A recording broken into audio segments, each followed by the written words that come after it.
ಶಾರದ ಗುರುಭ್ಯೋ ನಮಃ. ಒಂದು ತಾಳಮದ್ದಲೆಯ ಸಂಘಟನೆ ಮತ್ತು ಪ್ರತಿಕ್ರಿಯೆಗಳಲ್ಲಿ ಔಚಿತ್ಯತೆ ಅಂತ ನನಗೆ ಕೊಟ್ಟ ವಿಷಯ ನಿಜವಾಗಿ ತುಂಬ ಆಕ್ಷೇಪಕ್ಕೋ ಅಥವಾ ಅಪಾಯಕ್ಕೋ ಒಳಗಾಗಬಹುದಾದ ವಿಷಯವನ್ನು ನನಗೆ ಕೊಟ್ಟಿದ್ದಾರೆ. ತುಂಬ ಸಂಘಟಕರ ಬಗ್ಗೆ ಮಾತಾಡಿದರೆ ನನಗೆ ತಾಳಮದ್ದಲೆ ಇರಲಿಕ್ಕಿಲ್ಲ. ಅವ್ರು ರೆಕಾರ್ಡ್ ಮಾಡಿ ಹೇಗೂ ಬಿಡ್ತಾರೆ, ಅದನ್ನು ಆಯ್ದು ಬಿಡುವ ಜಾಣ್ಮೆಯೂ ಅವರಿಗುಂಟು. ಹಾಗಾಗಿ ಬಿಡುವಾಗಲೇ ಇವ ಅಲ್ಲಿ ಹೋಗಿ ಸಂಘಟಕರಿಗೆ ಬೈದಾನೆ, ಇವನಿಗೆ ನಾನು ಅರ್ಥಕ್ಕೆ ಕರೀಬೇಕಾ ಅಂತ ತಪ್ಪಬಹುದು.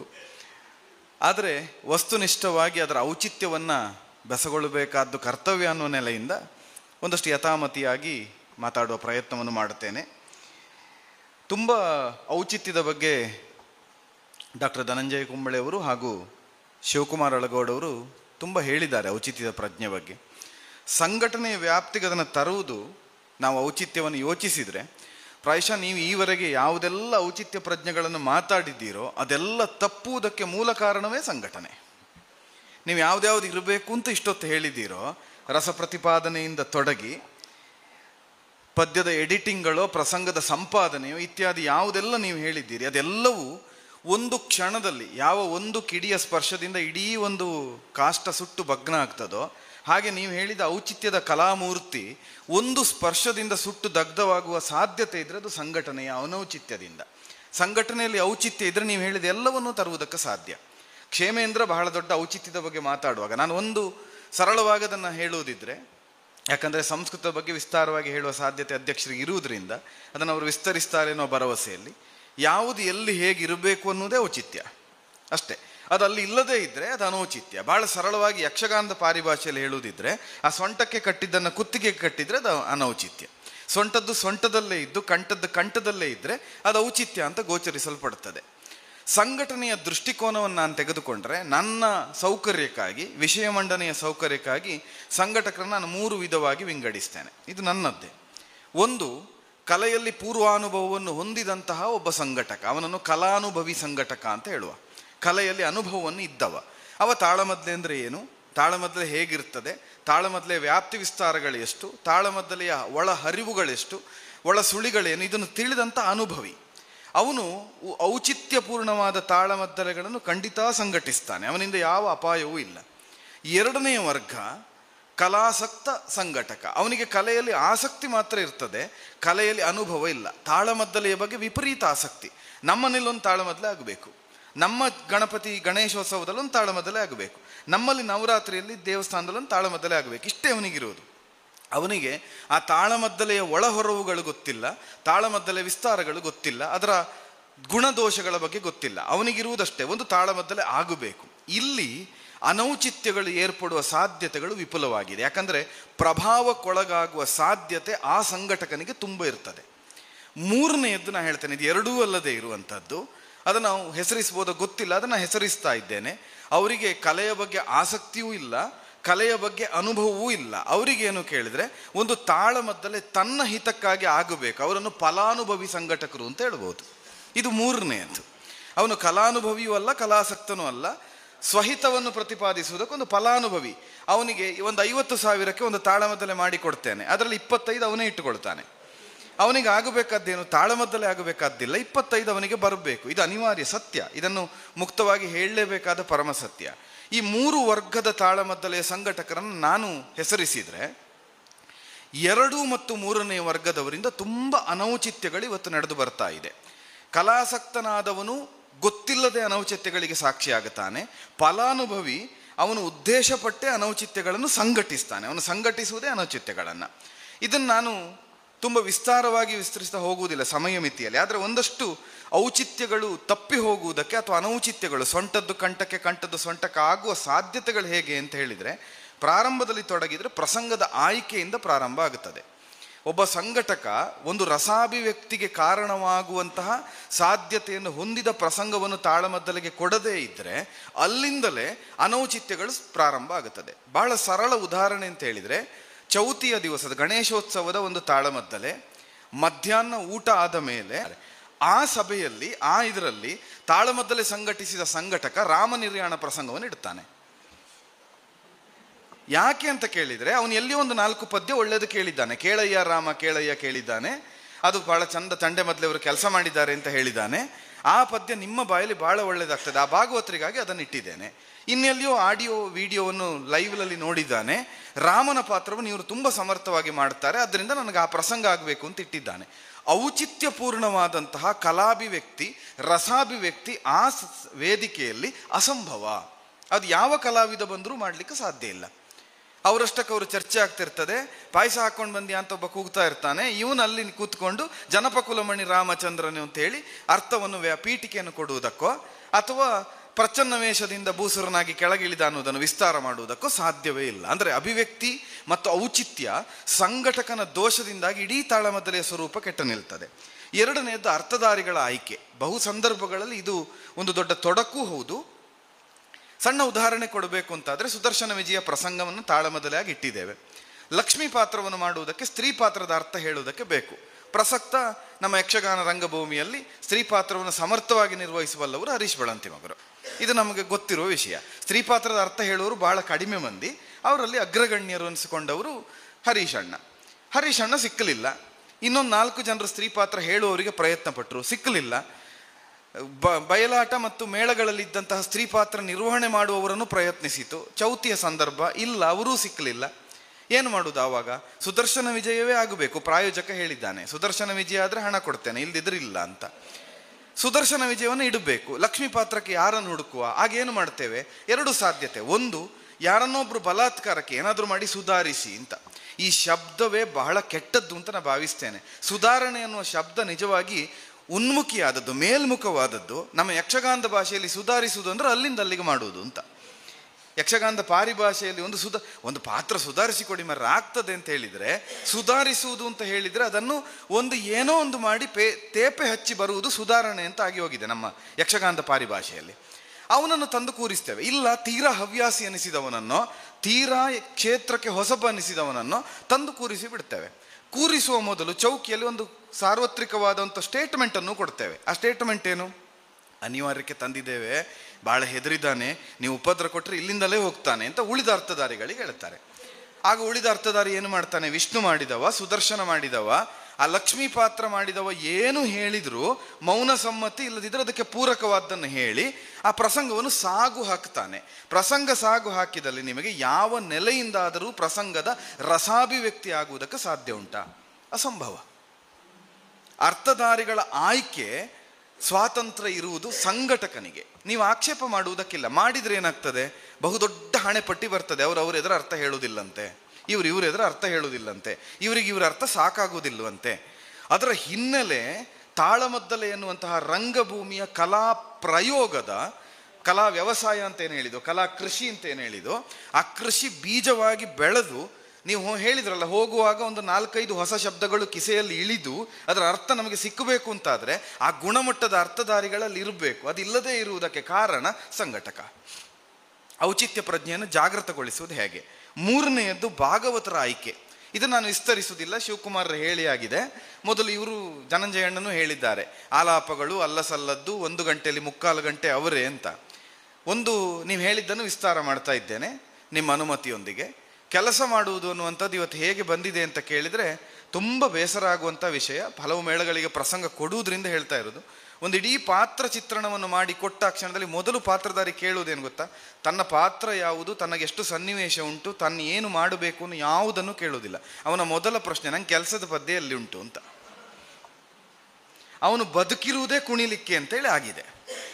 ಈಗ ಹಿಮ್ಮೇಳದಲ್ಲಿರುವ ಚಂಡೆಮದ್ದಲೆಗಳ ವಾದಕರು ಅಷ್ಟೇ. ತಾಳಮದ್ದಲೆಗೆ ಹೇಳಿದ ತಕ್ಷಣ ನಿಜವಾಗಿ ಚಂಡೆಮದ್ದಲೆಯವರಿಗೆ ತಾಳಮದ್ದಲೆಯ ಪ್ರಸಂಗ ಯಾವುದು ಅನ್ನುವುದು ಅನಿವಾರ್ಯ ಅಲ್ಲ, ಅವರು ತಿಳ್ಕೊಳ್ಬೇಕಾದ ವಿಷಯವೇ ಅಲ್ಲ. ತಿಳಿಬಾರದು ಅಂತಲ್ಲ, ಅದನ್ನು ಕೇಳಿ ಕಾರ್ಯಕ್ರಮ ಒಪ್ಪಬೇಕಾದ ಅನಿವಾರ್ಯತೆ ಇಲ್ಲ. ಇವತ್ತೊಬ್ಬ ಮದ್ದಳೆಗಾರನಿಗೆ ಫೋನ್ ಮಾಡಿ ನೀವು ಇಂಥ ದಿವಸ ತಾಳಮದ್ದಲೆ ಅಂತ ಹೇಳಿ, ಅವ ಕೇಳುವ ಮೊದಲ ಪ್ರಶ್ನೆ ಯಾವ ಪ್ರಸಂಗ ಅಂತ. ಈ 2ನೇ ಉತ್ತರ ಅವನದ್ದು, ಅದರಲ್ಲಿ ಎಂಥ ಮೊದಲೇ ಕೆಲಸ ಇಲ್ಲ, ನಾನೆಂತಕ್ಕೆ ಮಾರ್ರೆ. ಅಂದರೆ ಭಾಗವತ ಮತ್ತು ಹಿಮ್ಮೇಳದವರ ಆಯ್ಕೆಗಾಗಿ ಇಂಥ ಸಂಪಾದನೆಗಳು, ಇಂಥ ಅತಿರೇಕಗಳು ನಡೀಲೇಬೇಕಾಗ್ತದೆ. ನೀವು ಹೇಳಿದಾಗೆ ಸಖಿ ಇಲ್ಲದ ಪದ್ಯ ಅಂತಲ್ಲ, ಭಾಗವತ ನಿಮ್ಗೆ ಅಷ್ಟಕ್ಕೆ ಹೇಳಿದ್ದಾರೆ. ತುಂಬ ಭಾಗವತರು ಏನು ಹೇಳ್ತಾರೆ? ಸಖಿ ಇಲ್ಲದಿದ್ದರೆ ನಾನು ಹೂಗುಟ್ಟುತ್ತೇನೆ ಅಂತ ಹೇಳ್ತಾರೆ. ಸಖಿ ಪದ್ಯ ಬಳಸಿ ನನಗೆ ಬೇಕು ಅಂತ. ಅಂದರೆ ಹಿಮ್ಮೇಳದವರ ಆಯ್ಕೆಯಿಂದಲೂ ಔಚಿತ್ಯ ಪ್ರಜ್ಞೆ ಮರೆಯಾಗುತ್ತದೆ. 4ನೆಯದ್ದು ತಾಳಮದ್ದಲೆಯ ಪ್ರಯೋಗದ ಸಮಯ ಮತ್ತು ಅವಧಿ. ಸಮಯ ಅನ್ನೋದು ಯಾವಾಗ ಆಗುತ್ತದೆ ಅನ್ನೋದು, ಅವಧಿ ಅನ್ನೋದು ತಾಳಮದ್ದಲೆಗೆ ಲಭ್ಯವಾದಂಥ ಅವಕಾಶ. ಇದು ಸಂಘಟಕ ನಿರ್ಣಯ ಮಾಡ್ತಾನೆ. ತುಂಬ ಸಂದರ್ಭಗಳಲ್ಲಿ ನಾವು ನೋಡಿದ್ದೇವೆ, ನಮಗೆ ಗೊತ್ತಿದೆ. ಊಟದ ಸಂದರ್ಭದಲ್ಲಿ ಸುಮ್ಮನೆ ಇರಬೇಕಲ್ಲ ಅಂತ ಒಂದು ತಾಳಮದ್ದಲೆ, ದೊಡ್ಡ ದೊಡ್ಡ ಸಮಾರಂಭಗಳಲ್ಲಿ, ದೊಡ್ಡ ಪ್ರಾಯೋಜಿತ ಸಂದರ್ಭಗಳಲ್ಲಿ ಮಧ್ಯಾಹ್ನ ಊಟದ ಸಮಯಕ್ಕೆಲ್ಲ ಸುಮ್ಮನೆ ಕೂರಬೇಕು. ಹಾಗೇನು ಮಾಡುವ, ಒಂದು ತಾಳಮದ್ದಲೆ ಮಾಡುವ.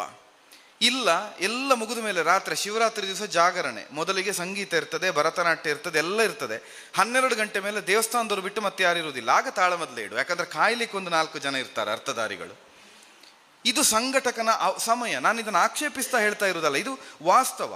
ಆಗ 12 ಗಂಟೆಯ ನಂತರ ಮೈಕ್ನವ ನಿದ್ರೆ ಮಾಡಿ ಆಗಿರ್ತದೆ. ಅವನಿಗೆ ತಾಳಮದ್ದಲೆ ಆದ್ರಿಂದ ಲೈಟಿಂಗ್ ಅನಿವಾರ್ಯತೆ ಇರುವುದಿಲ್ಲ. ಒಮ್ಮೆ ಎಕೋ ಮತ್ತೆ ಬೇಸ್ ಎಲ್ಲ ಸೆಟ್ ಮಾಡಿ ಹಿಮ್ಮೇಳದವ್ರಿಗೆ ಕೊಟ್ಟರೆ ಮುಮ್ಮೇಳದವ್ರದ್ದೇನು ವಾಯ್ಸ್ ಟೆಸ್ಟಿಂಗ್ ಇರುವುದಿಲ್ಲ. ಹಾಗಾಗಿ ಮೈಕ್ ಮುಟ್ಟಬೇಕು ಅಂತಿಲ್ಲ, ಅವ ಸೆಟ್ ಮಾಡಿ ಹೋಗಿ ಮಲಗುತ್ತಾನೆ ಬೆಳಗ್ಗೆ ಎಬ್ಬಿಸಿ ಅಂತ. ದೇವಸ್ಥಾನದವರು ಪೂಜೆ ಮಾಡುವವರು ಪೂಜೆಯಲ್ಲಿರ್ತಾರೆ, ಸಂಘಟಕರು 4 ಜನ ಅಲ್ಲೇ ಮೂಲೆಯಲ್ಲಿ ಕೂತ್ಕೊಂಡಿರ್ತಾರೆ, ಕಣ್ಣು ಮುಚ್ಚಿಕೊಂಡಿರ್ತಾರೆ. ಈ 4 ಜನ ಮೇಲೆ ಕೂತ್ಕೊಂಡು ಶಿವರಾತ್ರಿ ದಿವಸ ಶಿವನಾಮ ಸ್ಮರಣೆಯನ್ನು ಮಾಡ್ತಾ ತಾಳಮದ್ದಲೆ ಅರ್ಥವನ್ನ ತುಂಬ ರಸವತ್ತಾಗಿ ರಸೋತ್ಪಾದನೆ ಮಾಡಿ ಅಂತ ಹೇಳಿದ್ರೆ ಮಾಡುವುದಕ್ಕೆ ಹೇಗೆ ಸಾಧ್ಯ? ಇಲ್ಲಿ ದೋಷ ಅಂತ ಗುರುತಿಸ್ತಾ ಇರುವುದಲ್ಲ, ಆ ಅವಧಿ ಆದ್ರಿಂದ ಅದನ್ನು ಇಟ್ಟುಕೊಂಡು ನಾವು ಮನಸ್ಸಿಗೆ ಬಂದದನ್ನು ಮಾಡಿ ಬೆಳಗ್ಗೆ ಮಾಡಬೇಕಲ್ಲ ಅನ್ನೋ ಕಾರಣಕ್ಕೆ ಅರ್ಥ ಹೇಳಿ ಬರಬೇಕಾದ ಅನಿವಾರ್ಯತೆ ಕಲಾವಿದನಿಗೆ ಬರ್ತದೆ. ಅವನಿಂದ ಸಹಜವಾದಂಥ ಅಭಿವ್ಯಕ್ತಿ ಸಾಧ್ಯ ಆಗುವುದಿಲ್ಲ. ನಂತರದ್ದು ತಾಳಮದ್ದಲೆ ಉದ್ದೇಶ. ನಾನು ಅದರಲ್ಲಿ ಹೇಳಿದೆ, ಫಲಾನುಭವಿ ತಾಳಮದ್ದಲೆಗಳು ಇದರಲ್ಲಿ ಬರ್ತದೆ ತುಂಬ. ತಾಳಮದ್ದಲೆ ಉದ್ದೇಶ ಏನು ಅಂತ, ತಾಳಮದ್ದಲೆ ಉದ್ದೇಶಗಳು 3-4 ಉಂಟು ಪ್ರಧಾನವಾಗಿ, ತುಂಬ ಇದೆ ಅದರಲ್ಲಿ. ಒಂದು, ತಾಳಮದ್ದಲೆಗೊಂದು ಪ್ರಾತಿನಿಧ್ಯ ಕೊಡಬೇಕು. ಎಲ್ಲ ಉಂಟಲ್ಲ, ಮಾತಾ ಉಂಟು, ತಾಳಮದ್ದಲೆ ಇಪ್ಪಾಡು ಅಂತ ಎಲ್ಲ ಉಂಟು. ಅದರಲ್ಲಿ ಹೋಳಿಗೆ ಉಂಟು, ಕಜ್ಜಾಯ ಉಂಟು, ಎಲ್ಲದೂ ಉಂಟು. ಒಂದು ಉಪ್ಪುಪ್ಪಿನಕಾಯಿ ಉಂಟಲ್ಲ, ನಮ್ಮದೊಂದು ಇರಲಿ ಅಂತ ತಾಳಮದ್ದಲೆಯನ್ನು ಸೇರಿಸ್ತೇವೆ. ಹಾಗೆ ಸೇರಿಸಿದ ತಾಳಮದ್ದಲೆ ಆದರೆ, ನಾನು ಬರೀ ಸಂಘಟಕನ ದೋಷವನ್ನು ಹೇಳ್ತಾ ಇಲ್ಲ, ತಾಳಮದ್ದಲೆಯ ವಸ್ತುಚಿತ್ರವನ್ನು, ಸಂಘಟಕನ ಔಚಿತ್ಯದ ವಿಷಯ ಆದ್ರಿಂದ ಹೇಳ್ತಾ ಇದ್ದೇನೆ. ಅಲ್ಲಿ ತಾಳಮದ್ದಲೆ ಅಭಿವ್ಯಕ್ತಿ ಸಾಧ್ಯ ಆಗಲಿಕ್ಕೆ ಸಾಧ್ಯ ಇಲ್ಲ. ತಾಳಮದ್ದಲೆಗಾಗಿ ತಾಳಮದ್ದಲೆಗಳಾಗುವಂತಹ ಕ್ಷೇತ್ರದಲ್ಲಿ ಸಹಜವಾಗಿ ತಾಳಮದ್ದಲೆ ಗುಣಮಟ್ಟ ಬಹಳ ಮೇಲ್ಮಟ್ಟದಲ್ಲಿದೆ. ಇನ್ನೂ ಒಂದು, ತಾಳಮದ್ದಲೆ ಉದ್ದೇಶದಲ್ಲಿ ನಮ್ಮ ಈ ಭಾಗದ ತಾಳಮದ್ದಲೆಗಳು ತಾಳಮದ್ದಲೆಗಾಗಿ ನಡೀತದೆ, ತಾಳಮದ್ದಲೆ ಪ್ರೇಕ್ಷಕರೇ ಬರ್ತಾರೆ. ಸಾಂಕೇತಿಕವಾಗಿ ತಾಳಮದ್ದಲೆಯನ್ನು ಸೇರಿಸುವಂತಹ ಕಮ್ಮಟಗಳಲ್ಲಿ ತಾಳಮದ್ದಲೆ ಒಂದು ವಿಷಯ ಮಾತ್ರ, ಅದು 100ರಲ್ಲಿ 1. ಅಲ್ಲಿ ತಾಳಮದ್ದಲೆಗೆ ಯಾವ ಪ್ರಾಮುಖ್ಯತೆಯೂ ಇರುವುದಿಲ್ಲ. ನಾನೊಂದು ಉದಾಹರಣೆ ನನ್ನದ್ದೇ ಕೊಡ್ತೇನೆ. ಬೆಂಗಳೂರಿನ ಹೊಸಕೋಟೆಯಲ್ಲಿ ಒಂದು ಕನ್ನಡ ಸಾಹಿತ್ಯ ಪರಿಷತ್ತಿನ ಕಾರ್ಯಕ್ರಮದ ಪ್ರಾತಿನಿಧಿಕವಾದ ತಾಳಮದ್ದಲೆಯನ್ನು ಸಂಯೋಜಿಸಿ ಹೋದ ಕಾಲ ಮೈಕ್ನವ ಬಂದು ಕೇಳಿದ್ದು, ಅಲ್ಲಿ ನಾವು ಹಿಮ್ಮೇಳದವರು ಇದ್ದೇವೆ, ಚಂಡೆ, ಮದ್ದಳೆ, ಭಾಗವತ, ಮುಂದೆ 3 ಮೈಕ್ ಬೇಕು, ಇದಿಷ್ಟು ಮೈಕಿನ ಸಂಖ್ಯೆಯನ್ನು ಮೊದಲೇ ತಿಳಿಸಿದ್ದೇವೆ. ಆಗ ಮೈಕ್ನವನು ಬಂದು ಕೇಳಿದ, ನಿಮ್ಮಲ್ಲಿ ಆ ಡೋಲ್ ಉಂಟಲ್ಲ ಅದಕ್ಕೂ ಮೈಕ್ ಬೇಕಾ ಅಂತ. ಅವನಿಗೆ ಚಂಡೆ ಯಾವುದು ಡೋಲ್ ಯಾವುದು ಅನ್ನೋ ವ್ಯತ್ಯಾಸ ಅವನಿಗೆ ಗೊತ್ತಿಲ್ಲ. ಅದು ಅವನ ತಪ್ಪಲ್ಲ, ಅದು ಅವನ ತಪ್ಪಲ್ಲವೇ ಅಲ್ಲ, ಅವನಿಗದು ಗೊತ್ತಿಲ್ಲ. ಅವನಿಗದು ಹಾಗೆ ಬಡಿಯುವುದೆಲ್ಲ ಡೋಲೆ, ಹೀಗೆ ಬಡಿಯುವುದು ಮಾತ್ರ ಮದ್ದಳೆ. ನಿಮ್ಮ ಡೋಲಿಗೆ ಮೈಕ್ ಬೇಕಾ ಕೇಳಿದ, ಅದು ಡೋಲ್ ಅಲ್ಲ ಚಂಡೆ ಅಂತ ಹೇಳಿದ. ಯಾವುದೋ ಆಗಲಿ ಮೈಕ್ ಬೇಕಾ ಕೇಳಿದ, ಅವನ ವಿಷಯ ಅಷ್ಟೇ. ಆಗ ಅವನಿಗೆ ಮೈಕ್ ಬೇಡ ಅಂತ ಹೇಳಿತ್ತು. ಇದನ್ನು ಯಾಕೆ ಹೇಳಿದೆ ಅಂತ ಕೇಳಿದರೆ, ಅವರಿಗೆ ತಾಳಮದ್ದಲೆ ಸಂಯೋಜಿಸುವ ಸಂಘಟಕ ನೆಕ್ಸ್ಟ್ ಬಂದು ಹೇಳ್ತಾನೆ, ನಿಮಗೆ ಅವನು ಹರಿಕತೆಯನ್ನು ಮಾತ್ರ ನೋಡಿದ್ದಾನೆ, ತಾಳಮದ್ದಲೆ ನೋಡಲಿಲ್ಲ. ಇದು ನಡೆದದ್ದಾದ್ರಿಂದ ಹೇಳ್ತಾ ಇದ್ದೇನೆ. 3 ಮೈಕ್ ಮುಂದಿಡಬೇಕು ಅನ್ನುವಾಗ ಹೀಗೆ ಸ್ಟ್ಯಾಂಡಿಂಗ್ 3 ಮೈಕನ್ನು ತಂದು ಇಟ್ಟಿದ್ದಾನೆ ಅವ, ಎತ್ತರಕ್ಕೆ ನಿಲ್ಲಿಸಿ. ಭಾಗವತರು ಕೆಳಗೆ ಕೂತ್ಕೊಳ್ಳಿಕ್ಕೆ, ನಾವು 3 ಜನ ನಿಂತ್ಕೊಂಡು ಹರಿಕತೆಯಲ್ಲಿ ಹೇಳಿದ ಹಾಗೆ ಹರಿಕತೆ ಹೇಳ್ತೇವೆ ಅಂತ ಅವನ ಕಲ್ಪನೆ. ಇಲ್ಲ, ಕೆಳಗಿಡಬೇಕು ಅಂತ ಹೇಳುವಾಗ ಕೆಳಗಿನ ಮೈಕ್ ನಮ್ಮಲ್ಲಿಲ್ಲ. ಆಗ ಏನು ಮಾಡಬೇಕು, ಮೈಕನ್ನಿಟ್ಟು ಅಲ್ಲಿ ಮೈಕ್ ಇಟ್ಟು ಇಲ್ಲಿಗೆ ಬಗ್ಗಿಸಿ ನಾವು ಇಟ್ಟಿದ್ದೇವೆ. ಹಾಗೇನಾಗ್ತದೆ, ಮೈಕ್ ನಮ್ಮ ಎದುರು ಮೈಕ್ ಮಾತ್ರ ಕಾಣ್ತದೆ, ನಾವು ಕಾಣುವುದಿಲ್ಲ. ಈ ಪರಿಕರಗಳು ಕೂಡ ಅನೌಚಿತ್ಯಕ್ಕೆ ಹೇತು ಆಗ್ತದೆ. ಇದು ಸಂಘಟಕನಿಂದ ಆಗುವಂಥದ್ದು, ತಾಳಮದ್ದಲೆಯ ಉಳಿದ ಯಾವ ವರ್ಗದಿಂದಲೂ ಅಲ್ಲ. ಇದಕ್ಕೆ ಯಾರನ್ನು ಹೊಣೆಯಾಗಿಸಬೇಕು ಅಂತ ಕೇಳಿದರೆ ಸಂಘಟಕನೇ ಇದಕ್ಕೆ ನೇರ ಹೊಣೆ ಆಗುತ್ತಾನೆ. ಅನೌಚಿತ್ಯ ಆಯಿತು.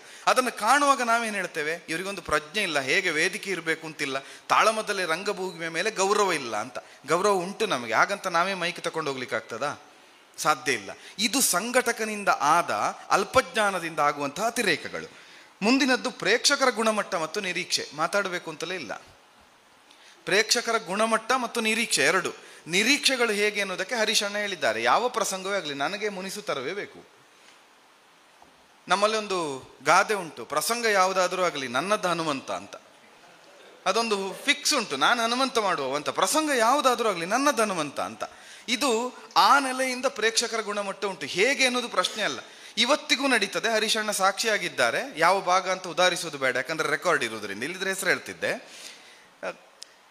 ತಾಳಮದ್ದಲೆಯ ವೇದಿಕೆಗೆ ಸಿದ್ಧಾಗಿ ನಾವು ವೇಷ್ಟಿ ಉಟ್ಟು ಹೊರಡುವಾಗ ಇನ್ನೇನು ಸ್ಟೇಜಿಗೆ ಹೋಗ್ಲಿಕ್ಕೆ ಒಂದು 5-10 ನಿಮಿಷ ಉಂಟು ಅನ್ನುವಾಗ ಬಂದು ಕಿಸೆಗೆ ಸ್ವಲ್ಪ ಹಣ ಹಾಕಿ ಹೇಳಿ ಹೋಗ್ತಾರೆ, ಸ್ವಲ್ಪ ಸರೀತಾಗಿ ಇವತ್ತೊಂದು ಸ್ವಲ್ಪ ಗಲಾಟೆ ಆಗಬೇಕು ಅಂತ. ಇದು ಹೇಳಬೇಕು ಅಂತಿಲ್ಲ, ಕೋಳಿ ಅಂಕದಲ್ಲಿ ಮಾಡ್ತಾರೆ. ಹಾಗೆಯೇ ನಮ್ಮ ಕಿಸೆಗೆ ಸ್ವಲ್ಪ ಹಣ ಹಾಕಿ ಹೋಗಿ, ಹರೀಶಣ್ಣ ಸಾಕ್ಷಿ ಇದ್ದಾರೆ, ನಾವೆಲ್ಲ ಒಟ್ಟಿಗೆ ಅನುಭವಿಸಿದವರು, ಆದ್ದರಿಂದ ಹೇಳ್ತಾ ಇದ್ದೇನೆ. ಹಾಕಿ ನೀವು ಇದನ್ನು ಮಾಡಿ ಅಂತ. ಇಲ್ಲಿ ಪ್ರೇಕ್ಷಕನ ನಿರೀಕ್ಷೆ ಏನು? ನನಗೆ ಬೇಡ ಅಂತ ನಾನು ಹಿಂದೆ ಕೊಡುವುದು ಪ್ರಶ್ನೆ ಅಲ್ಲ, ನಾನು ಹಿಂದೆ ಕೊಟ್ಟವನು, ಎದುರಿದ್ದವನು ತಕೊಳ್ತಾನೆ. ಬಂದವನು ಮೊದಲ ಪದ್ಯವೇ ದ್ರೋಣ ಮತ್ತು ಅಭಿಮನ್ಯು ಅಂತ ಮಾಡುವ. ದ್ರೋಣ 400 ವರ್ಷ ಬದುಕಿದವ, ಅಭಿಮನ್ಯು ಇನ್ನೂ ಎಳೆಯ ಹುಡುಗ. ಗುರು ದ್ರೋಣನನ್ನು ಆಕ್ಷೇಪಿಸುವುದಕ್ಕೆ ರಸ ಪ್ರತಿಪಾದನೆಯಲ್ಲಿ ಅವರು ಹೇಳಿದ ಹಾಗೆ ಎಲ್ಲ ಆಕ್ಷೇಪಗಳು ಒಂದೇ ಅಲ್ಲ. ಅಲ್ಲಿ ಪ್ರಶ್ನೆಯೇ ಹೌದಾದರೂ ಕೂಡ ಆಕ್ಷೇಪಿಸುವ ಮಾರ್ಗ ಬೇರೆ, ದೃಷ್ಟಿ ಬೇರೆ, ಸ್ಥಾಯಿ ಭಾವ ಬೇರೆ, ಸಂಚಾರಿ ಭಾವ ಬೇರೆ. ಇವನೇನು ಮಾಡ್ತಾನೆ, ಬಂದಲ್ಲಿಗೆ ತಾಗಬೇಕಲ್ಲ. ನಿಮಗೆ ಹಣೆ ಬರಗೆಟ್ಟವರು, ನಿಮಗೆ ಬುದ್ಧಿ ಸರಿ ಇಲ್ಲ, ನಿಮಗೆ ತಿನ್ಲಿಕ್ಕೆ ಅನ್ನ ಗತಿ ಇಲ್ಲದೆ ಇಲ್ಲಿ ಬಂದು ಪಾಠ ಮಾಡ್ಕೊಂಡು ಬಿದ್ದಿದ್ದೀರಲ್ಲ ನೀವು ಅಂತ ಹೇಳ್ತಾನೆ. ಪಟ್ಟಾಂಗ ಅದು. ತಾಳಮದ್ದಲೆಯ ಭಾಷೆಯೂ ಅಲ್ಲ, ತಾಳಮದ್ದಲೆಯ ವಿಷಯ ಪ್ರಸ್ತಾಪವೂ ಅಲ್ಲ. ಈಚೆ ಇದ್ದ ದ್ರೋಣ ಏನು ಮಾಡಬೇಕು? ತುಂಬ ಸಂದರ್ಭಗಳಲ್ಲಿ ಪ್ರೇಕ್ಷಕ ಮತ್ತು ಸಂಘಟಕನ ನಿರೀಕ್ಷೆ ಇದಿರ್ತದೆ. ತಾಳಮದ್ದಲೆಯಲ್ಲಿ ಗಲಾಟೆ ಆಗಬೇಕು, ವೈರಲ್ ಆಗಬೇಕು. ಈ ವೈರಲ್ನ ಹುಚ್ಚಿದೆಯಲ್ಲ, ಈ ವೈರಲ್ನ ಹುಚ್ಚಿನಿಂದಲೇ ಕಲಾ ಸಂಘಟನೆಗಳು, ಸಂಯೋಜನೆಗಳು ನಡೆಯುವುದರಿಂದ ತುಂಬ ಅನೌಚಿತ್ಯಗಳು, ಅತಿರೇಕಗಳು ಕಲಾವಲಯದಲ್ಲಿ, ಎಲ್ಲ ಕಲಾವಲಯದಲ್ಲಿಯೂ ಆಗುತ್ತಾ ಇದೆ, ಇದರಲ್ಲಿಯೂ ಆಗುತ್ತಾ ಇದೆ. ಮುಂದಿನದ್ದು ವೇದಿಕೆ ಪರಿಕರಗಳನ್ನ ಹೇಳಿದೆ, ಪರಿಸರ ಮತ್ತು ಪ್ರಭಾವ. ಇನ್ನೊಂದು ಸಂಪನ್ಮೂಲದ ಲಭ್ಯತೆ ಮತ್ತು ಅದರ ಸದ್ವಿನಿಯೋಗ. ಹಣಕಾಸಿನ ಆರ್ಥಿಕ ಸಂಪನ್ಮೂಲತೆ. ಒಂದು ಉತ್ಕೃಷ್ಟ ಮಟ್ಟದ ತಾಳಮದ್ದಲೆಯನ್ನು ಸಂಯೋಜಿಸಬೇಕು ಅಂತಾದರೆ, ಉದಾಹರಣೆ ಕೊಡ್ತೇನೆ ನಾನು. ಚಿಕ್ಕಮಗಳೂರಿನಲ್ಲಿ ಒಂದು ತಾಳಮದ್ದಲೆ ಆಗಬೇಕು, ಎಲ್ಲರೂ ಇಲ್ಲಿಂದ ಹೋಗಬೇಕು. ಆಗ ಹೋಗಿ ಬರುವುದಕ್ಕೆ ವ್ಯವಸ್ಥೆ, ಅಲ್ಲಿ ಇರುವುದಕ್ಕೆ ವ್ಯವಸ್ಥೆ ಮತ್ತು ಕಲಾವಿದನ ಗೌರವಧನ, ಇದಿಷ್ಟು ಸೇರಿ ಒಂದು ಬಜೆಟ್ ಅಂತ ನಾವೇನು ಕರೀತೇವೋ ಬಹಳ ದೊಡ್ಡದಾಗ್ತದೆ. ಆಗ ಅವೇನು ಮಾಡ್ತಾನೆ, ಸಾಧ್ಯ ಇಲ್ಲ. ಅವಾಗ ಹೇಳ್ತಾನೆ, ಒಂದು 2 ಪಾತ್ರಕ್ಕೆ ನೀವು ಬನ್ನಿ, ಉಳಿದದೆಲ್ಲ ಇಲ್ಲಿದ್ದವರನ್ನು ನಾವು ಸುಧಾರಿಸ್ತೇವೆ. ನೀವು ಹೇಗೆ ಅಪೇಕ್ಷಿತವಾದಂತಹ ಗುಣಮಟ್ಟವನ್ನು, ರಸಾಭಿವ್ಯಕ್ತಿಯನ್ನು, ತಾಳಮದ್ದಲೆಯ ರಂಗಭೂಮಿಯ ವಿಸ್ತಾರವಾದ ಹರವುಗಳನ್ನು ಆ ತಾಳಮದ್ದಲೆಯಲ್ಲಿ ಪಡೆಯುವುದಕ್ಕೆ ಸಾಧ್ಯ? ಇಂಬ್ಯಾಲೆನ್ಸ್ ಅಂತ ಏನು ಹೇಳ್ತೀರ, ಅಸಮತೋಲನ ಅನಿವಾರ್ಯವಾಗಿ ತಾಳಮದ್ದಲೆಯಲ್ಲಿ ಏರ್ಪಡ್ತದೆ. ಅದರ ಅರ್ಥ ಹವ್ಯಾಸಿಗಳನ್ನ ಸೇರಿಸಬಾರ್ದು ಅಂತಲೂ ಅಲ್ಲ, ಅಭ್ಯಾಸಿಗಳಿಗೆ ಅವಕಾಶ ಕೊಡಬಾರ್ದು ಅಂತಲೂ ಅಲ್ಲ. ಅಭ್ಯಾಸಿಯೊಬ್ಬ ಪ್ರಮುಖವಾದ ಪಾತ್ರವನ್ನು ನಿರ್ವಹಿಸುವುದಕ್ಕೆ ಹೊರಟ್ರೆ ಇಂಬ್ಯಾಲೆನ್ಸ್ ಆಗ್ತದೆ, ಅಸಮತೋಲನ ಆಗಿಯೇ ಆಗುತ್ತದೆ. ಯಾಕಂದರೆ ಅನುಭವದ ಕೊರತೆ ಯಾವುದಿರ್ಬೋದು. ತುಂಬ ಆಳವಾದಂತಹ ಗ್ರಂಥಗಳ ಅಧ್ಯಯನ ಇರ್ಬೋದು ಅವನಿಗೆ, ಆದರೆ ರಂಗಭೂಮಿಯ ಅನುಭವ ಇರುವುದಿಲ್ಲ. ಪ್ರಸಂಗದ ನಡೆ ಅನ್ನೋದು ನಾವು ಅದನ್ನು ಗುರುತಿಸುವುದು. ಎಡಿಟಿಂಗ್ನಲ್ಲಿ ಬರುವುದು ಹಾಗೆ, ಯಾವುದು ಬಿಟ್ಟರೂ ಆ ಬಿಟ್ಟದ್ದನ್ನು ಕೂಡ ಸೇರಿಸಿ ತಕೊಂಡು ಹೋಗುವುದು ಅರ್ಥಧಾರಿಯ ಜಾಣ್ಮೆ. ಇದರೊಟ್ಟಿಗೆ ಕೆಲವೊಂದು ಆಗುತ್ತಾ ಇರುವಂಥ ಸಮಸ್ಯೆಗಳು ನಾವು ಕಂಡಿದ್ದೇವೆ. ಅನೌಚಿತ್ಯಗಳು ಏರ್ಪಡುವಲ್ಲಿ ಒಂದು ಅಪ್ರಬುದ್ಧವಾದಂತಹ ಒಂದು ಗುಂಪುಗಾರಿಕೆ, ಗ್ರೂಪಿಸಮ್ ಅಂತ ನಾವು ಕರೀತೇವೆ. ಅದು ತಾರಾಮೌಲ್ಯ ಕೊಡುವ ಜೋಡಿ ಆದರೆ ಬಹಳ ಚಂದ. ಶೇಣಿ ಸಾಮಗರಂತಹ ಜೋಡಿ ಒಂದು ತಾರಾಮೌಲ್ಯವನ್ನು ಕೊಟ್ಟು ಅದು ಪ್ರಸಿದ್ಧವಾಗಿತ್ತು. ಆದರೆ ಇವತ್ತೇನಾಗಿದೆ ಹಾಗಲ್ಲ. ಒಂದು ಇಲ್ಯೂಷನರಿ ರಿಲೇಷನ್ಶಿಪ್, ಒಂದು ಇಲ್ಯೂಷನರಿ ಬ್ರ್ಯಾಂಡ್ ಇದೆ. ಅಂದರೆ ಭ್ರಮಾಲೋಕ. ನನಗೆ ಅವ್ರು ಎದುರಿದ್ರೆ ನಂದು ಚಂದ ಆಗ್ತದೆ ನಮ್ಮಿಬ್ಬರ ಜೋಡಿ ಅಂತ ಅವರೇ ಹೇಳ್ಕೊಳ್ಳೋದು, ಉಳಿದವರು ಹೇಳುವುದಿಲ್ಲ.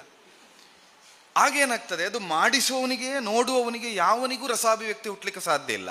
ಮತ್ತೆ ಆಶುಕಲೆಯಾಗಿ ತಾಳಮದ್ದಲೆ ವಿಸ್ತಾರ ಆಗುವುದು ಒಬ್ಬನಿಂದ. ಈಗ ಖಂಡನೆ ಮಂಡನೆ ಅಂತ ಏನು ಹೇಳ್ತೀವಿ, ಅದರಿಂದ ಬೆಳೆಯುವುದು ಕಾವ್ಯ.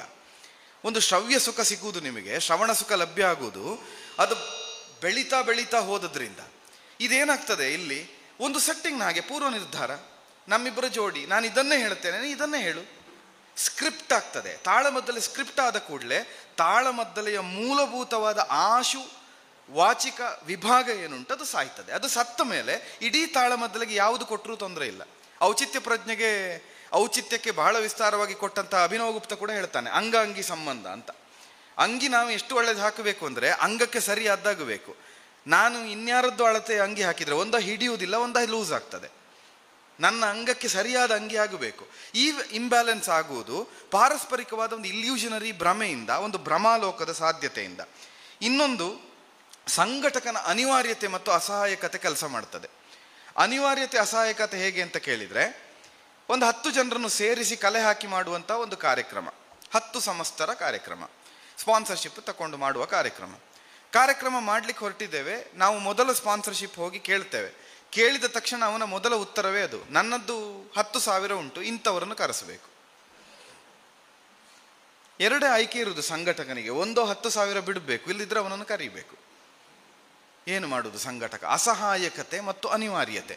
ಆಗೇನು ಮಾಡ್ತಾನೆ, ಅವನನ್ನು ಕರೀತಾನೆ. ಕರೆದ ಮೇಲೆ ಇಡೀ ಅವನ ಆಯ್ಕೆ ಮಾಡಿದ ಪ್ರಸಂಗದಲ್ಲಿ ಆ ಹೇಳಿದ ಪುಣ್ಯಾತ್ಮ ಹೇಳಬಹುದಾದ ಅರ್ಥ ಇಲ್ಲವೇ ಇಲ್ಲ. ಏನು ಮಾಡುವ ಆವಾಗ? ಇದ್ದದ್ದನ್ನು ಕೊಡೋದು. ಈ ಫ್ಲೆಕ್ಸಿಬಿಲಿಟಿ ಅನ್ನೋದುಂಟಲ್ಲ, ಇಲಾಸ್ಟಿಸಿಟಿ ಮತ್ತು ಫ್ಲೆಕ್ಸಿಬಿಲಿಟಿ, ಇದು ತಾಳಮದ್ದಲೆಗೆ ಸಂಘಟಕನಿಂದ ಬಂದದ್ರಿಂದ ಇವತ್ತು ತಾಳಮದ್ದಲೆಯ ಗುಣಮಟ್ಟ ಅರ್ಧಕ್ಕೆ ಕುಸಿಯುವುದಕ್ಕೆ ನೇರ ಕಾರಣವೇ ಇದು, ಫ್ಲೆಕ್ಸಿಬಿಲಿಟಿ. ಇನ್ನೊಂದು ದುರಂತ, ಯಕ್ಷಗಾನದ ತಾಳಮದ್ದಲೆಯ ನಾವು ಕಲಾವಿದರು ಹೊಂದಿಕೊಂಡಷ್ಟು ಪ್ರಾಯಶಃ ಜಗತ್ತಿನ ಬೇರೆ ಯಾವ ಕಲಾವಲಯದವರು ಹೊಂದಿಕೊಳ್ಳುವುದಿಲ್ಲ. ಉದಾಹರಣೆ ಕೊಡಬೇಕಿದ್ರೆ ನಿಮಗೆ, ತಾಳಮದ್ದಲೆ ಪ್ರಾರಂಭ ಆಯಿತು, ಸ್ಟಾರ್ಟ್ ಮಾಡಿದ್ದೇವೆ, ಸ್ಟಾರ್ಟ್ ಮಾಡಿ ತುಂಬ ಪ್ರಧಾನವಾದ ಒಂದು ಸನ್ನಿವೇಶ. ಉದಾಹರಣೆಗೆ ಗುರುದಕ್ಷಿಣೆ ಪ್ರಸಂಗ, ದ್ರೋಣ ದೃಪದನ ಸಂಭಾಷಣೆ, 2 ಪದ್ಯ ಆಗಿದೆ. ದೃಪದನ ಮೇಲೆ ಇವನ ಕಿಡಿ ಕಾರಬೇಕು ದ್ರೋಣ, ಅಲ್ಲಿವರೆಗೆ ಆಗಿದೆ. ಬಡ ವಿಕಾರಿಯ ಹೊರಗಟ್ಟಿ ಅಂತ ದೃಪದ ಹೇಳಿ ಆಗಿದೆ. ದ್ರೋಣ ಅದಕ್ಕೆ ಎಲಲೋ ಅಂತ ತೆಗಿಬೇಕು ಅನ್ನುವಾಗ ಸಂಘಟಕ ಬಂದು ಭಾಗವತನ ಹತ್ರ ಹೇಳ್ತಾರೆ, ಮಿನಿಸ್ಟ್ರು ಬಂದಿದ್ದಾರೆ, ಒಂದು ಸ್ಟೇಜ್ ಕಾರ್ಯಕ್ರಮ ಉಂಟು ಅಂತ. ರಪ್ಪ ನಿಂತಿತ್ತು. ಅದಾದ ಮೇಲೆ ಅವನಿಗೆ ಇಂಜೆಕ್ಷನ್ ಕೊಡಬೇಕು, ರಸಾಭಿವ್ಯಕ್ತಿ ಆಗಬೇಕಿದ್ರೆ ಸಹಜವಾಗಿ ಆಗಲಿಕ್ಕೆ ಸಾಧ್ಯವೇ ಇಲ್ಲ. ಹೇಗೆ ಸಾಧ್ಯ ಆಗ್ತದೆ? ಸಾಧ್ಯವೇ ಇಲ್ಲ. ಇದು ಫ್ಲೆಕ್ಸಿಬಿಲಿಟಿ ನಾವು ಕೊಟ್ಟದ್ದು. ಎಲ್ಲಿಗೂ ನಿಲ್ಲಿಸಬಹುದು ಯಕ್ಷಗಾನದವರನ್ನ, ತಾಳಮದ್ದಲೆಯನ್ನು ಎಲ್ಲಿಗೂ ನಿಲ್ಲಿಸಬಹುದು, ಹೇಗೂ ಮಾಡಬಹುದು. ಇಡೀ ತಾಳಮದ್ದಲೆ ಮುಗಿದಿದೆ, ಮಂಗಳ ಒಂದು ಬಾಕಿ ಉಳಿದಿದೆ, ಇಷ್ಟುದದ ಸಭಾ ಕಾರ್ಯಕ್ರಮ. ಭಾಗವತರಿಗೆ ಹೇಳ್ತಾರೆ ಸಭೆ ಆದ ಮೇಲೆ ಮಂಗಳ ಅಂತ. ಅವ ಹಾಗೇ ಭಜನೆ ಮಾಡ್ತಾ ಅಲ್ಲಿ 1 ಗಂಟೆ ಕುತ್ಕೊಳ್ಬೇಕು. ನೋಡೋ, ಬೇರೆ ಯಾವುದಾದ್ರೂ ಕಲಾ ಪ್ರಕಾರದ ಸಿಂಗರ್ಸ್ಗಳನ್ನು, ಮ್ಯೂಸಿಕ್ ಆರ್ಟಿಸ್ಟ್ಗಳನ್ನು, ಆರ್ಕೆಸ್ಟ್ರಾದವ್ರನ್ನು ಕರ್ಕೊಂಡು ಬನ್ನಿ, 1 ನಿಮಿಷ ಹೆಚ್ಚು ಕಡಿಮೆ ಆದರೆ ಅವರ ರೇಟ್ ಏರ್ತಾ ಹೋಗ್ತದೆ. ಇದು ಸಹಜ ಸ್ಥಿತಿ. ಈ ಹೊಂದಾಣಿಕೆ ಕಾರಣವಾಗಿ ಏನಾಗಿದೆ, ರಸಾಭಿವ್ಯಕ್ತಿಯಲ್ಲಿ ಅನೇಕ ದೋಷಗಳು ಸಹಜವಾಗಿ ಒಳಗೋಗ್ತಾ ಇದೆ. ಇದು ಸಂಘಟನೆಯ ದೌರ್ಬಲ್ಯ ಅಲ್ಲ, ಕೆಲವೊಮ್ಮೆ ಅನಿವಾರ್ಯತೆ, ಅಸಹಾಯಕತೆ. ಅವನು ಹೇಳದಲ್ಲಿ ನಿಲ್ಲಿಸದೇ ಇದ್ರೆ ಅವನಿಗೆ ಮುಂದಿನ ವರ್ಷ ಕಾರ್ಯಕ್ರಮವೇ ಇಲ್ಲ. ಪ್ರಧಾನವಾಗಿ ಆ ಕಾರಣ ಈ ಸಂಘಟನೆಯಲ್ಲಿ ಆಗೋದು ಯಾಕೆ ಕೇಳಿದರೆ, ತಾಳಮದ್ದಲೆ ಹರಕೆ ರೂಪದಲ್ಲಿ ನಡೆಯುವುದಲ್ಲ, ಆಸಕ್ತಿಯಿಂದಲೇ ಆಗೋದು. ಆಟಗಳಿಗಾದರೆ ಅದೊಂದು ಸೌಕರ್ಯ ಉಂಟು, ಹರಕೆಯಿಂದ ದೈವತಾನುಗ್ರಹಕ್ಕೆ ಅಂತ. ತಾಳಮದ್ದಲೆ ಅದಿಲ್ಲ. ಪ್ರಾಯಶಃ ಆ ಮುಖದಲ್ಲಿ ನಾವು ಸ್ವಲ್ಪ ಯೋಚನೆ ಮಾಡಬಹುದೋ ಏನೋ. ಪ್ರತಿ ತಾಳಮದ್ದಲೆಗೂ ಒಂದು ಮೊದಲು ಗಣಪತಿ ಪೂಜೆ, ಮುಗಿದ ಮೇಲೊಂದು ಗಣಪತಿ ಪೂಜೆ ಮಾಡಿ, ಒಂದು ಫಲಶ್ರುತಿ ಮುಗಿಯುವ ಮೊದಲು ಕೊನೆಯ ಪಾತ್ರಧಾರಿ ಹೇಳುದು, ಈ ತಾಳಮದ್ದಲೆಯನ್ನು ಆಡಿದವ ನೋಡಿಸಿದವನಿಗೆ ಇಂತಿಂಥದ್ದು ಸಿಗ್ತದೆ ಅಂತ ಹೇಳಿದರೆ, ಒಂದು 10% ಅಷ್ಟಾದರೂ ತಾಳಮದ್ದಲೆ ಸಂಯೋಜಿಸುವ ಸಂಘಟಕನಿಗೆ ದೈವಿ ಭಾವ ಹುಟ್ಟುತ್ತದೋ ಏನೋ. ಹುಟ್ಟಿದ್ರೆ ತಾಳಮದ್ದಲೆ ಮುಟ್ಟದೇ ಇದ್ದಷ್ಟಾದರೂ ಉಂಟ. ಹಾಗೆ ಮಾಡಿದರೆ ಪ್ರಾಯಶಃ ನಮಗೆ ಶನಿ ಕಥೆಗೋ ಸತ್ಯನಾರಾಯಣ ಕಥೆಗೋ ಸಿಕ್ಕಿದ ಮೌಲ್ಯ ತಾಳಮದ್ದಲೆಗೆ ಸಿಕ್ಕಬಹುದು ಅಂತ ಕಾಣುತ್ತದೆ. ಅದನ್ನು ಉಳಿದದೆಲ್ಲ ಬಿಟ್ಟು ತಾಳಮದ್ದಲೆ ಮಾಡುವ ಹಾಗೆ ಒಂದು ಪ್ರಚೋದನೆ ಸಿಕ್ಕಬಹುದು. ಪ್ರಾಯಶಃ ನನ್ನ ಸಮಯ ಮೀರ್ತಾ ಉಂಟು. 2ನೇ ಹಂತಕ್ಕೆ ಹೋಗ್ತೇನೆ. ಒಂದು ಮೊದಲನೆಯದು ಸಂಘಟನೆಯಲ್ಲಿ ಔಚಿತ್ಯ, ನಂಗೆ 2 ಸೇರಿಸಿ ಕೊಟ್ಟಿದ್ದಾರೆ. 2ನೇದು ಪ್ರತಿಕ್ರಿಯೆ. ಪ್ರಾಯಶಃ ನಿನ್ನೆ ವೀಕ್ಷಕರ ಪ್ರತಿಕ್ರಿಯೆ, ಪ್ರೇಕ್ಷಕರ ಪ್ರತಿಕ್ರಿಯೆ ಬಗ್ಗೆ ಗೋಷ್ಠಿಯಲ್ಲಿ ಚರ್ಚೆಗಳಾಗಿದೆ ಅಂತ ಕಾಣ್ತದೆ, ವಿಷಯ ಮಂಡನೆ ಆಗಿದೆ. ನಾನು ಅದನ್ನು ವಿಸ್ತೃತವಾಗಿ ವಿಮರ್ಶೆ ಅಂತ ತಗೊಳ್ತೇನೆ. ಪ್ರೇಕ್ಷಕರಿಂದ ತೊಡಗಿ ಎಲ್ಲಿಯೋ ಕೂತು ನೋಡುವ, ಲೈವ್ ನೋಡಿಕೊಂಡು ಮಾತಾಡುವ, ಅಥವಾ ಲೈವ್ ನೋಡದೆ ಅರ್ಧಂಬರ್ಧ ವೈರಲ್ ಆದ ಸೀನನ್ನು ನೋಡಿ ಮಾತಾಡುವ ಯಾವುದೋ ಒಂದು ವಿಮರ್ಶೆ ಅಂತ ತಕ್ಕೊಂಡ್ರೆ, ಅಲ್ಲಿ ಪ್ರಕ್ರಿಯೆ ಔಚಿತ್ಯ ಪ್ರಜ್ಞೆ ಹೇಗೆ ಅಂತ ಕೇಳಿದರೆ, ಒಂದು ಸಣ್ಣ ಉದಾಹರಣೆಯೊಂದಿಗೆ ಪ್ರಾರಂಭ ಮಾಡ್ತೇನೆ. ಮೊನ್ನೆ ಅನ್ನುವಾಗ ಒಂದು 10 ದಿವಸದ ಕೆಳಗೆ ಉತ್ತರ ಕನ್ನಡದ ಮಂಕಿಯಲ್ಲಿ ಒಂದು ಕರ್ಣಾರ್ಜುನ ಪ್ರಸಂಗದ ತಾಳಮದ್ದಲೆ. ನಾನು ಹೋಗುವಾಗ ಹೊಸದಾಗಿ ಮಾಡಿದ ದೇವಸ್ಥಾನದ ಹಿಂಬದಿಯಲ್ಲಿ ಗದ್ದೆಯಲ್ಲಿ ದೊಡ್ಡ ಓಪನ್ ಸ್ಟೇಜ್ ಮಾಡಿದ್ದು, ರಸ್ತೆಯಿಂದ ಗದ್ದೆಗೆ ಇಳಿಯುವುದಕ್ಕೆ ಮಣ್ಣು ಹಾಕಿ ಹೊಸದಾಗಿ ಮಾಡಿದ ದಾರಿ. ನಾನೇ ಡ್ರೈವ್ ಮಾಡ್ಕೊಂಡು ಹೋದ ಗಾಡಿ, ಎದರಿಂದ ಯಾರೋ ಬಂದರು, ಅವರಿಗೆ ಸೈಡ್ ಕೊಡುವುದಕ್ಕೆ ಅಂತ ಸೈಡ್ ಹೋದಾಗ ಹಾಕಿದ ಮಣ್ಣು ಕುಸಿಯಿತು, ಗಾಡಿ ಸ್ಟಕ್ ಆಯಿತು. ಕಾರ್ ಸ್ಟಕ್ ಆದಾಗ ತಾಳಮದ್ದಲೆಗೆ ಸಮಯ ಆಗ್ತಾ ಬಂದಿದೆ. ತಾಳಮದ್ದಲೆ ಮಾಡಿಸೋರೆಲ್ಲ ಓಡಿ ಬಂದರು. ಒಂದು 10-20 ಜನ ಸೇರಿ ಗಾಡಿಯನ್ನು ಎತ್ತಿ ಈಚೆ ಇಟ್ಟರು. ಗಾಡಿಯನ್ನು ತೆಕ್ಕೊಂಡು ಹೋದೆ. ಬಡಗಿನ ಪ್ರತಿ ಏನಯ್ಯ ಶಲ್ಯಭೂಪ ಪದ್ಯದಿಂದ ಪ್ರಾರಂಭ. ಧರ್ಮವಲ್ಲರಸರಿಗೆ ಪದ್ಯ ಹೇಳುವಾಗ ಚಮ್ಮಟಿಕೆಯ ಪಿಡಿದ ಅಶ್ವವ ನಡೆಸುವ ಮರ್ಮವಾದರು ಬಲ್ಲೆಯ ಅನ್ನುವ ಪದ್ಯಕ್ಕೆ ನಾನೇ ಕೃಷ್ಣನಾಗಿ ಅರ್ಥ ಹೇಳುವಾಗ ನಾನು ಹೇಳಿದೆ, ಅನುಭವ ಅನ್ನೋದು ಹೇಗೆ ಮುಖ್ಯ ಆಗ್ತದೆ ಅಂತ ಹೇಳುವಾಗ, ಸುದೀರ್ಘ ಅನುಭವ ಸಾರಥ್ಯದಲ್ಲಿದ್ದ ನಾನೇ ಒಮ್ಮೊಮ್ಮೆ ನಮ್ಮ ಗಾಡಿಯೇ ಹೊಂಡಕ್ಕೆ ಬೀಳುತ್ತದೆ, ಇನ್ನು ಉಳಿದವರ ಪಾಡೇನು ನಿಮಗೆ ಕೂಡ್ತದ ಶಲ್ಯರೇ ಅಂತ ಕೇಳಿದೆ.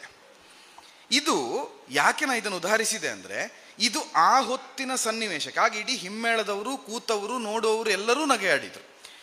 ಹೊರಗೆ ಹೋಯ್ತಾ ಅಂತ ಕೇಳಿದರೆ ತಾಳಮದ್ದಲೆಯಿಂದ ಹೊರಗೆ ಹೋಗಲಿಲ್ಲ, ಪದ್ಯದ ಆವರಣದಿಂದ ಹೊರಗೆ ಹೋಗಲಿಲ್ಲ. ಚಮ್ಮಟಿಕೆಯ ನಿಡಿದ ಅಶ್ವವ ನಡೆಸುವ ಮರ್ಮ ಅದನ್ನು ಹೇಳುವಾಗ ಏನಾದೀತು ಅಂತ ಹೇಳುವುದು.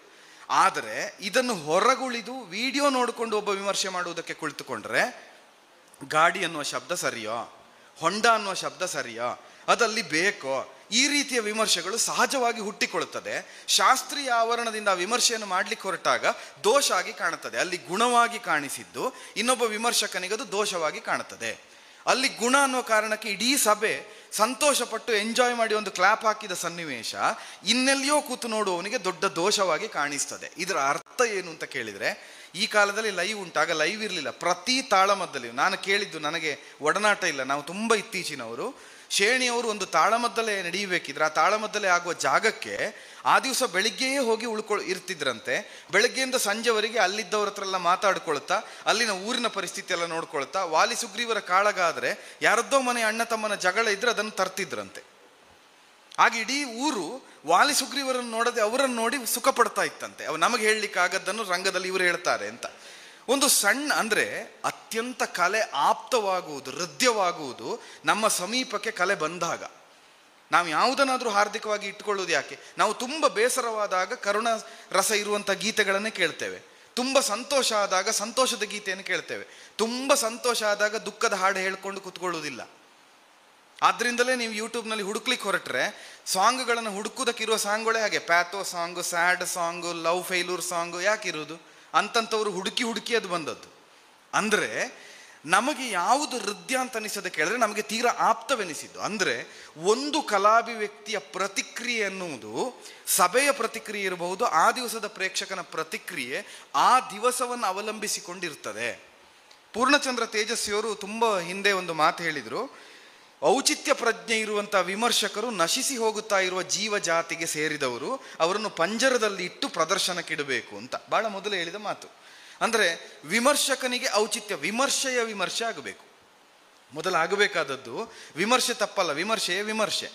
ನಾವು ಒಂದು ವಸ್ತುವನ್ನು ತೆಗೆದು ಹೊರಗೆ ಹಾಕಿದ ಮೇಲೆ ಅದರ ಕುರಿತಾಗಿ ಮಾತಾಡುವ ಹಕ್ಕು ಪ್ರತಿಯೊಬ್ಬನಿಗೂ ಉಂಟು. ಸ್ಟೇಕ್ ಹೋಲ್ಡರ್ಸ್ ಅಂತ ಒಂದು ಶಬ್ದವನ್ನು ಪ್ರಯೋಗ ಮಾಡಿದರೆ ಆ ಸ್ಟೇಕ್ ಹೋಲ್ಡರ್ ಎನಿಸಿಕೊಂಡ ಪ್ರತಿಯೊಬ್ಬನಿಗೂ ಅದರ ಮೇಲೆ ಅಧಿಕಾರ ಉಂಟು ಮಾತಾಡುವುದು. ಆದರೆ ಏನು ಕೇಳಿದರೆ ಆ ಮಾತಾಡುವಲ್ಲಿ ಮಾತಿನ ಔಚಿತ್ಯ. ಎರಡು ದೊಡ್ಡ ದುರಂತಗಳು ಇವತ್ತು ನನಗೆ ಕಂಡಾಗ ಆಗುತ್ತಾ ಇರುವುದು. ಒಂದು, ವಿಮರ್ಶೆ ಅಂತ ಹೇಳಿದರೆ ನೇರವಾಗಿ ಇಂಗ್ಲೀಷ್ನ ಕ್ರಿಟಿಸಿಸಮ್ ಆಗಿದೆ. ಕ್ರಿಟಿಸೈಸ್ ಮಾಡುವುದು, ದೋಷೋದ್ಘಾಟನೆಯನ್ನು ಮಾಡುವುದು ಮಾತ್ರ ವಿಮರ್ಶೆ ಅಂತಾಗಿದೆ. ಅಲ್ಲವಲ್ಲ, ಗುಣದೋಷಗಳನ್ನು ಹೇಳುವುದು ವಿಮರ್ಶೆ. ಇದು ಒಂದು. ಎರಡನೆಯದ್ದು, ವಿಮರ್ಶೆಯನ್ನು ಸ್ವೀಕರಿಸುವಾಗ ಒಬ್ಬ ಕಲಾವಿದನಾಗಿ ನಾನು ಮಾಡಬೇಕಾದ್ದು, ವಿಮರ್ಶೆ ಆಗುತ್ತಾ ಇರುವುದು ಪಾತ್ರದ್ದೇ ಹೊರತು ಪಾತ್ರಧಾರಿಯದ್ದಲ್ಲ ಎನ್ನುವ ವಿವೇಚನೆ ವಿಮರ್ಶನೆಗೆ ಒಳಗಾಗುತ್ತಾ ಇರುವ ಒಬ್ಬ ಕಲಾವಿದನಿಗೆ ಜಾಗೃತವಾಗಿರಬೇಕು. ಆಗ ಔಚಿತ್ಯ ಕೆಡುವುದಿಲ್ಲ. ಅವ ಯಾವುದನ್ನು ಬೈತಾ ಇದ್ದಾನೆ? ಕರ್ಣನಾಗಿ ಹಾಗೆ ಮಾಡಿದ್ದು ಸರಿ ಇಲ್ಲ ಅಂತ ಹೇಳ್ತಾ ಇದ್ದಾನೆ ಹೊರತಾಗಿ ಒಬ್ಬ ಕಲಾವಿದ ಸರಿ ಇಲ್ಲ ಅಂತ ಎಲ್ಲಿಯೂ ಹೇಳುವುದಿಲ್ಲ. ಹಾಗೆ ಹೇಳಿದರೆ ವಿಮರ್ಶಕನ ಔಚಿತ್ಯವೂ ತಪ್ಪಿತು. ಅವ ಕರ್ಣನನ್ನು ಹೇಳುವುದು ಬಿಟ್ಟು ಕಲಾವಿದ ಸರಿ ಇಲ್ಲ ಅಂತ ಹೇಳಿದರೆ, ಅಥವಾ ಕಲಾವಿದನ ಮನೆಯ ಸಂಗತಿಗಳನ್ನು ಹೇಳಿದರೆ, ಇವನ ಮನೆಯಲ್ಲಿಯೇ ಯಾರಿಗೂ ರಾಜ್ಯ ಕೊಡಲಿಲ್ಲ, ಇಲ್ಲಿ ಧರ್ಮರಾಯ ಮಾಡ್ಕೊಂಡು ರಾಜ್ಯ ಕೊಡ್ತೇನೆ ಅಂತ ಹೇಳ್ತಾ ಇದ್ದಾನೆ ಅಂತ ಒಬ್ಬ ವಿಮರ್ಶೆ ಬರೆದ್ರೆ ಆ ವಿಮರ್ಶೆ ಔಚಿತ್ಯಕ್ಕೆ ರಹಿತವಾದದ್ದು. ಯಾಕಂದ್ರೆ ಅಲ್ಲಿ ನೋಡಬೇಕಾದ್ದು ಅವ ಮನೆಯಲ್ಲಿ ಜಾಗ ಕೊಟ್ಟಿದ್ದಾನೆ ಇಲ್ಲ ಅನ್ನೋದಲ್ಲ, ಧರ್ಮರಾಯನಾಗ ಅವೇನು ಮಾಡಿದ್ದಾನೆ ಅಂತ. ವಿಮರ್ಶೆಯ ದೃಷ್ಟಿಕೋನವೇ ಈ ಸ್ವರೂಪದಿಂದ ಬದಲಾಗದೆ ಇದ್ದರೆ ವಿಮರ್ಶೆಯನ್ನು ಸ್ವೀಕರಿಸುವಲ್ಲಿ ಔಚಿತ್ಯ, ವಿಮರ್ಶೆಯನ್ನು ಮಾಡುವಲ್ಲಿನ ಔಚಿತ್ಯಗಳ ಹಳಿ ತಪ್ಪುತ್ತದೆ, ಸ್ವಲ್ಪ ಆಚೆ ಈಚೆ ಇಂಬ್ಯಾಲೆನ್ಸ್ ಆಗುತ್ತದೆ. ಇದಕ್ಕೆ ಇನ್ನೊಂದು ದೊಡ್ಡದು ಅಂತ ಹೇಳಿದ್ರೆ ಅತಿಮಿತಿಗಳ ಅಂತರ ಗೊತ್ತಿಲ್ಲದೆ ಇರೋದು. ಒಂದು ಅತಿ ವೈಭವೀಕರಣ, ಇಲ್ಲಿದ್ರೆ ಬಹಳ ಮಿತಿಗೊಳಪಡಿಸುವುದು. ಈ ಎರಡೂ ಉಂಟು. ನಾವು ವಿಮರ್ಶೆಯನ್ನು ನೋಡುವಾಗ ಎರಡು ದೃಷ್ಟಿಕೋನ ನಮಗೆ ತಾಳಮದ್ದಲಲ್ಲಿ ಕಾಣ್ತದೆ. ಒಂದು, ಶಾಸ್ತ್ರೀಯವಾದ ಚಿಂತನೆಯನ್ನಿರುವ ವಿದ್ವಾಂಸರ ವಿಮರ್ಶೆ. ಅವರಿಗೆ ತುಂಬ ಪ್ರಾಸಂಗಿಕವಾಗಿ ಅಗತ್ಯ ಇರುವುದು ರಸ ಪ್ರತಿಪಾದನೆ ಆಗಿದೆಯಾ, ಅವರು ಸಾಹಿತ್ಯದ ಭಾಷೆ ಹೇಗಿದೆ, ಅದರ ಬಳಸಿದ ಭಾಷೆಯ ಬಳಕೆ ಸರಿ ಇದೆಯಾ, ಸಂದರ್ಭ ಸರಿ ಇದೆಯೋ, ಅವರು ಹೊರಗೆ ಹೋದ್ರ ಒಳಗೆ ಬಂದ್ರ ಇತ್ಯಾದಿಗಳು ತುಂಬ ಶಾಸ್ತ್ರೀಯ ನೆಲೆಯಲ್ಲಿ ಮಾಡುವ ವಿದ್ವಜ್ಜನರ ವಿಮರ್ಶೆ. ಇದು ತುಂಬ ಬೇಕು. ಇನ್ನೊಂದು ವಿಮರ್ಶೆ ಏನು ಅಂದರೆ, ರಸಾಭಿವ್ಯಕ್ತಿಯ ಆಶಯವನ್ನಷ್ಟೇ ಇಟ್ಟುಕೊಂಡು ಆ ಕ್ಷಣದ ಸುಖವನ್ನು ಅನುಭವಿಸ್ತಾ ಮಾಡುವ ವಿಮರ್ಶೆ, ಅದು ರಸಿಕ ವಿಮರ್ಶೆ. ಅವರಿಗೆ ರಸಗ್ರಹಣ ಮಾತ್ರ. ಒಂದು ವಿದ್ವಾಂಸರದ್ದಾದರೆ ಒಂದು ರಸಿಕರದ್ದು ರಸಗ್ರಹಣ ಮಾತ್ರ. ಮೂರನೇದೊಂದುಂಟು, ಅವರಿಗೆ ಮನರಂಜನೆ. ಹೇಗಾಯಿತು? ರೈಸ್ ಇತ್ತು, ಭಯಂಕರ ಬಿಸಿ ಆಯಿತು. ತಾಳಮದ್ದಲೆ ಬೆಂಕಿ, ಅದು ಏನು ಅಂತಿಲ್ಲ, ಯಾರಿಗೆ ಬೆಂಕಿ ಬಿತ್ತು, ಎಲ್ಲಿ ಬಿತ್ತು, ಏನು ಅಂತಿಲ್ಲ. ತಾಳಮದ್ದಲೆ ಅಂದರೆ ತಾಳಮದ್ದಲೆ. ಇವತ್ತು ಹುಡಿ ಹಾರಿಸಿತು, ಯಾವುದು ಹುಡಿಯೋ ಯಾವುದು ಹಾರಿಸಿತೋ ಗೊತ್ತಿಲ್ಲ ಅವರಿಗಷ್ಟೇ. ಅಲ್ಲಿ ಅವರು ಏನು ಕೇಳಿದರೆ, ತುಂಬ ಅಂದಾಭಿಮಾನದಿಂದ ಒಬ್ಬ ವ್ಯಕ್ತಿಯನ್ನೋ ಒಬ್ಬ ಸಂಘಟಕನನ್ನೋ ಒಂದು ಸನ್ನಿವೇಶವನ್ನು ಮಾತ್ರ ವೈಭವೀಕರಿಸ್ತಾ ಹೇಳುವಂಥ ವಿಮರ್ಶೆ. ಅವ ಮಾಡಿದ್ದೆಲ್ಲ ಸರಿ, ಇವ ಮಾಡಿದ್ದೆಲ್ಲ ತಪ್ಪು. ವ್ಯಕ್ತಿ ಕೇಂದ್ರೀಕೃತವಾದ ವ್ಯಷ್ಟಿಗತವಾದಂತಹ ಒಂದು ವಿಮರ್ಶೆ, ಅದು ವಿಮರ್ಶೆಯೇ ಆಗಲಿಕ್ಕೆ ಸಾಧ್ಯ ಇಲ್ಲ. ವಿಮರ್ಶೆ ಅನ್ನೋದು ಕ್ರಿಟಿಸಿಸಮ್ ಅಲ್ಲ, ವಿಮೃಶ ಅಲ್ವಾ? ನಾವು ಅದನ್ನು ತೆಗೆಯುವುದಕ್ಕೆ ಹೋದರೆ, ಶಬ್ದವನ್ನು ನಿಷ್ಪತ್ತಿ ಮಾಡುವುದಕ್ಕೆ ಹೊರಟ್ರೆ ವಿಮೃಶ ಆ ಭಾವನೆಯಿಂದ ನೋಡಿದರೆ ಅದು ಹಾಗಾಗಲಿಕ್ಕೆ ಸಾಧ್ಯವೇ ಇಲ್ಲ. ಈ ಕೇಂದ್ರೀಕೃತವಾದಂತಹ ಒಂದು ಅತಿಮಿತಿಗಳ ಅಂತರ ಇಲ್ಲದೆ ಮಾಡುವಂತಹ ವಿಮರ್ಶೆ. ಇನ್ನೊಂದು ವಿಮರ್ಶೆಯಲ್ಲಿ ಔಚಿತ್ಯ ಪ್ರಜ್ಞೆ ನನಗೆ ಕಾಣ್ತಾ ಇರುವುದು, ವಿಮರ್ಶಕನು ಮತ್ತು ವಿಮರ್ಶೆಗೆ ಕೊಡುವ ಪ್ರತಿಕ್ರಿಯೆ, ಕಲಾವಿದ ಕೊಡುವ ಪ್ರತಿಕ್ರಿಯೆ, ಎರಡಲ್ಲಿಯೂ ಹೃದಯವಾದ ಭಾಷೆಯ ಅಭಾವ. ಅವ ಹೇಳಬೇಕಾದ್ದನ್ನು ಹೇಳುವಲ್ಲಿ ನಾವು ಯಾವುದನ್ನೇ ಹೇಳುವುದಿದ್ರೂ ಕೂಡ ಒಂದು ಹೃದಯವಾದ ಭಾಷೆಯನ್ನು ಪ್ರಯೋಗ ಮಾಡಬೇಕು. ಯಕ್ಷಗಾನದ ಕೊಲೆ ಮಾಡಿದ, ಮೊದಲ ಪ್ರಯೋಗ ಯಕ್ಷಗಾನದ ಕೊಲೆ ಮಾಡಿದ. ಯಕ್ಷಗಾನದ ಕೊಲೆ ಅಂತ ಹೇಳಿದರೆ ಎಂಥದ್ದು, ಯಕ್ಷಗಾನ ಅಂದರೆ ಯಾವುದು, ಅದರ ಕೊಲೆ ಅಂದರೆ ಏನು, ಪ್ರಯೋಗ ಮಾಡುವಾಗ ಆಗ ಸಹಜವಾಗಿ ಏನಾಗ್ತದೆ, ಕ್ರಿಯೆಗೆ ತಕ್ಕ ಪ್ರತಿಕ್ರಿಯೆ. ಆಚೆ ಇದ್ದವನು ಹೇಳ್ತಾನೆ, ನೀನು ಯಕ್ಷಗಾನದ ಉದ್ಧಾರಕನ, ನೀನೇನು ಮಹಾ ಯಕ್ಷಗಾನಕ್ಕೆ. ಸಂಘರ್ಷ ಏರ್ಪಡ್ತದೆ. ಯಾವ ವಿಷಯದ ಕುರಿತಾದ ವಿಮರ್ಶೆ ಆಗಬೇಕಿತ್ತೋ ಅದಾಗದೆ ವ್ಯಕ್ತಿಗತವಾದ ವ್ಯಕ್ತಿ ಕೇಂದ್ರೀಕೃತವಾದ ಚರ್ಚೆ ನಡೀತದೆ. ಆಗೇನಾಗ್ತದೆ, ಒಂದು ಹಂತ ಕಳೆದ ಮೇಲೆ ಎಲ್ಲರೂ, ಒಂದು ನಿಜವಾದ ವಿಮರ್ಶಕರು ಒಂದು ಹಂತ ಹಿಂದೆ ಬರ್ತಾರೆ, ಸ್ಟೆಪ್ ಬ್ಯಾಕ್. ಇವತ್ತೆಲ್ಲ ದೊಡ್ಡ ದೊಡ್ಡ ವಿದ್ವಾಂಸರು ವಿಮರ್ಶೆಯಿಂದ ಹಿಂದುಳಿದದೆ. ವಿಮರ್ಶೆಯ ಸಹವಾಸ ಬೇಡ ಮರ, ಯಾರು ಮಾತಾಡಿದ್ರೆ ಹೊಡಿಲಿಕ್ಕೆ ಬರ್ತಾದ್ರೆ ಏನಾದರೂ ಮಾಡಿಕೊಂಡು ಸಾಯಲಿ. ಒಂದು ಹಂತದ ಔದಾಸೀನ್ಯ ಕಲಾವಲಯದ ಮೇಲೆ ವಿದ್ವಜ್ಜನರಿಗೆ, ಸಹೃದಯಗಳಿಗೆ ಬಂದದ್ದು ಈ ಕಾರಣದಿಂದ. ಇದಕ್ಕೆ ಪ್ರತಿಕ್ರಿಯೆ ಕೊಡುವುದು ತಪ್ಪು ಅಂತಲ್ಲ, ಪ್ರತಿಕ್ರಿಯೆ ಯಾರು ಹಾಗೆ ಮಾತಾಡಿದರೋ ಹಾಗೆ ಕೊಡುವುದು ಬಿಟ್ಟು ಈಗ ಯಾರು ಮಾತಾಡಿದ್ರು ಹಾಗೆ ಪ್ರತಿಕ್ರಿಯೆ ಕೊಡುವುದು ಅಂತಾಗಿದೆ. ಒಬ್ಬ ತಪ್ಪು ಅಂತ ಹೇಳುವಾಗಿಲ್ಲ. ಒಂದು ಪ್ರಾಮಾಣಿಕವಾಗಿ ಎದೆ ಮುಟ್ಟಿಕೊಂಡು ಕಲಾವಿದರಾದ ನಾವು ಹೇಳಬೇಕಾದ್ದು, ನಮ್ಮನ್ನು ಹೊಗಳಿದಾಗ ಎದೆ ಉಬ್ಬಿಸುವ ಅಧಿಕಾರ ಮತ್ತು ಪ್ರೀತಿ ನಮಗುಂಟು ಅಂತಾದರೆ, ನಮ್ಮನ್ನು ಖಂಡಿಸಿದಾಗ ಬಾಗಿ ನತಮಸ್ತಕರಾಗಬೇಕಾದ ಸೌಜನ್ಯವು ಕಲಾವಿದನಿಗೆ ಬೇಕು. ಅದಿಲ್ಲದೆ ಇದ್ದರೆ ಕಲಾ ವಲಯದಲ್ಲಿರುವ ಔಚಿತ್ಯವನ್ನೇ ನಾವು ಕಳ್ಕೊಳ್ತೇವೆ. ಉಳಿದದೆಲ್ಲ ಮತ್ತೆ ಆ ರಂಗಭೂಮಿಯಲ್ಲಿ ಉಳಿಯುವ ಔಚಿತ್ಯವನ್ನು ಕಳ್ಕೊಳ್ತೇವೆ. ನಿಮ್ಮ ಕೃಷ್ಣ ಭಾಳ ಒಳ್ಳೆಯದಾಗಿದೆ ಅಂತ ಹೇಳಿದಾಗ ಸಂತೋಷದಿಂದ ಹೌದಾ ಹಾಂ ಅಂತ ಹೇಳುವ ನಮಗೆ, ಕೃಷ್ಣನಾಗಿ ನೀವು ಅದೊಂದು ಹೇಳಬಾರ್ದಿತ್ತು, ನಿಮಗೆಂತ ಗೊತ್ತುಂಟು ತಾಳಮದಲೆ ಅಂತ ಕೇಳುವ ರೋಜಿಗೆ ನಾವು ಹೋಗ್ತೇವೆ ಅಂತಾದರೆ, ನಾವು ಆ ವಲಯದಲ್ಲಿ ಇರುವಂಥ ಕಲಾ ಕೃಷಿಯನ್ನೇ ಮಾಡ್ತಾ ಇಲ್ಲ, ನಾವು ಆ ಭೂಮಿಯನ್ನು ಬಂಜರಾಗಿಸ್ತಾ ಇದ್ದೇವೆ ಅಂತ. ಅಂದರೆ ಕ್ರಿಯೆ ಮತ್ತು ಪ್ರತಿಕ್ರಿಯೆಗಳಲ್ಲಿನ ಹೃದಯ ಭಾಷೆ ಮತ್ತು ಅತಿಮಿತಿಗಳ ಅಂತರ ಇಲ್ಲದೆ ವಿಮರ್ಶೆಯಲ್ಲಿನ ವಿಮರ್ಶೆಯ ಔಚಿತ್ಯವನ್ನೇ ವಿಮರ್ಶೆ ಕಳ್ಕೊಂಡು ಬಿಟ್ಟಿದೆ. ಅದರಿಂದ ಏನಾಗಿದೆ ಅಂತ ಕೇಳಿದರೆ, ತುಂಬ ಒಂದು ಸಂದರ್ಭದಲ್ಲಿ ಒಬ್ಬರು ವಿದ್ವಾಂಸರು ಹೇಳಿದ ಮಾತು, ಯಾಕೆ ನಮ್ಮ ಸನಾತನವಾದ ಧಾರ್ಮಿಕ ಗ್ರಂಥಗಳು, ಪುರಾಣಗಳು ಇತ್ಯಾದಿಗಳು ಪಾಶ್ಚಾತ್ಯರಲ್ಲಿ ಪ್ರಭಾವ ಬೀರಲಿಕ್ಕೆ ವಿಫಲಾದದ್ದು ಯಾಕೆ ಅಂತ ಕೇಳಿದರೆ, ಆಳವಾದ ಸಂಸ್ಕೃತ ಜ್ಞಾನ ಇದ್ದವರಿಗೆ ಇಂಗ್ಲೀಷ್ನ ಜ್ಞಾನ ಇಲ್ಲ, ತುಂಬ ಇಂಗ್ಲೀಷ್ನ ಜ್ಞಾನ ಇದ್ದವರು ಸಂಸ್ಕೃತವನ್ನು ಓದಲಿಲ್ಲ, ಎರಡೂ ಗೊತ್ತಿದ್ದವರು ಆ ಗೋಜಿಗೆ ಹೋಗಲಿಲ್ಲ ಅಂತ. ಇದು ಒಬ್ಬರು ವಿದ್ವಾಂಸರು ಹೇಳಿದಂಥ ವಿಷಯ. ಇದು ತಾಳಮದ್ದಲೆಗೂ ಹಾಗೇ ಆಗಿದೆ. ತುಂಬ ಗೊತ್ತಿದ್ದ ವಿದ್ವಾಂಸರು ನಮಗೆ ಬೇಡ, ಇದು ಒಂಥರ ಹೇಸಿಗೆ ಹುಟ್ಟಿಸ್ತಾ ಇದೆ ಇವತ್ತಿನ ರಂಗಭೂಮಿ ಅಂತ ಅದರಿಂದ ದೂರ ಆಗಿದ್ದಾರೆ. ಏನೂ ಗೊತ್ತಿಲ್ಲದೆ ಇದ್ದವರು ನನಗೆ ಗೊತ್ತುಂಟು ಅಂತ ಅರ್ಚಾಡ್ತಾ ಇದ್ದಾರೆ. ವಿದ್ವಾಂಸನಲ್ಲದೆ ಇದ್ದವನು ವಿದ್ವಾಂಸನ ಪಟ್ಟ ತಗೊಂಡಿದ್ದಾನೆ. ವಿದ್ವಾಂಸರಾದವರು ಬದಿಯಲ್ಲಿ ಕೂತ್ಕೊಂಡು ಏನಾದರೂ ಆಗಲಿ ಅದರ ಪಾಡಿಗೆ ಅಂತಸತ್ವದಿಂದ ಕಲೆ ಉಳಿತದೆ ಅಂತ ಬಿಟ್ಟು ಬಿಟ್ಟಿದ್ದಾರೆ. ಇದರಿಂದ ಏನಾಗಿದೆ, ವಿಮರ್ಶೆ ಅನ್ನೋದು ಒಂದು ಸಮತೋಲನವನ್ನು ಕಳೆದುಕೊಂಡು ಬಿಟ್ಟಿದೆ. ವಿಮರ್ಶೆಯೇ ಔಚಿತ್ಯವನ್ನು ಕಳ್ಕೊಂಡಿದೆ. ಇಡೀ ವಿಮರ್ಶೆ ಆಗಬೇಕಾದ್ದು ವಿಮರ್ಶಕನಿಗಾಗಿ ಅಲ್ಲ, ಅಥವಾ ಕಲಾವಿದನಿಗಾಗಿ ಅಲ್ಲ, ನಾವು ಇಡೀ ಅಭಿವ್ಯಕ್ತಿಗೆ ಬೇಕಾಗಿ ಮಾಡಬೇಕಾದಂತಹ ವಿಮರ್ಶೆ, ಅದು ಸೋಲುತ್ತಾ ಇದೆ ತುಂಬ ಸಂದರ್ಭಗಳಲ್ಲಿ. ಈಗ ತಾಳಮದ್ದಲೆ ಒಂದು ಮುಗಿಸ್ತೇನೆ. ತಾಳಮದ್ದಲೆಯ ಔಚಿತ್ಯದ ಕುರಿತಾಗಿ ವಿಮರ್ಶೆ ಮತ್ತು ಪ್ರದರ್ಶನದ ಮತ್ತು ಅದರ ಪ್ರತಿಕ್ರಿಯೆ ಔಚಿತ್ಯವನ್ನು ಗಮನಿಸಿದರೆ, ಕಾಸರಗೋಡು ಕುಂಬಳೆ ಭಾಗದಲ್ಲಿ ಆಗುವ ತಾಳಮದ್ದಲೆಯ ಗುಣಮಟ್ಟದ ನಿರೀಕ್ಷೆ, ಮಂಗಳೂರು ಭಾಗದಲ್ಲಿ ತಾಳಮದ್ದಲೆಯಿಂದ ಇರುವ ನಿರೀಕ್ಷೆ, ಕುಂದಾಪುರ ಭಾಗದಲ್ಲಿರುವ ತಾಳಮದ್ದಲೆಯ ನಿರೀಕ್ಷೆ, ಉತ್ತರ ಕನ್ನಡ ಶೃಂಗೇರಿ ಭಾಗದಲ್ಲಿರುವ ತಾಳಮದ್ದಲೆಯ ನಿರೀಕ್ಷೆ ಟೋಟಲ್ ಬೇರೆ, ಸಂಪೂರ್ಣ ಬೇರೆ. ಒಂದು ಸಣ್ಣ ಉದಾಹರಣೆ ಕೊಡ್ತೇನೆ. ವಾಸುದೇವ ರಂಗಭಟ್ರ ಬಲಿ ನನ್ನ ವಾಮನ ಉತ್ತರ ಕನ್ನಡದಲ್ಲಿ ಆಗುವಾಗ, ನಾನು ವಾಮನ ಮಾಡಿಕೊಂಡು ನಿನ್ನ ಕುಲದಲ್ಲಿ ಯಾಚಿಸಿದರಂಗೆ ಧಿಕ್ಕಾರಗೈದವರಿಲ್ಲ ಆ ಪದ್ಯಕ್ಕೆ ಅರ್ಥ ಹೇಳುವಾಗ 4 ಜನರನ್ನು ಉದಾಹರಿಸಿ ಪೂರ್ವ ದಾನವರೆನಿಸಿಕೊಂಡವರನ್ನು, ಹಿರಣ್ಯಾಕ್ಷ, ಹಿರಣ್ಯಕಶಪು, ವಿರೋಚನ ಮತ್ತು ಬಲಿ, ಈ 4 ಜನರನ್ನು ಹೇಳುವಾಗ ಒಂದು ಮೂರ್ತ ಶಿಲ್ಪವನ್ನು ಕಲ್ಪನೆ ಮಾಡಿ ಹೇಳಿದೆ.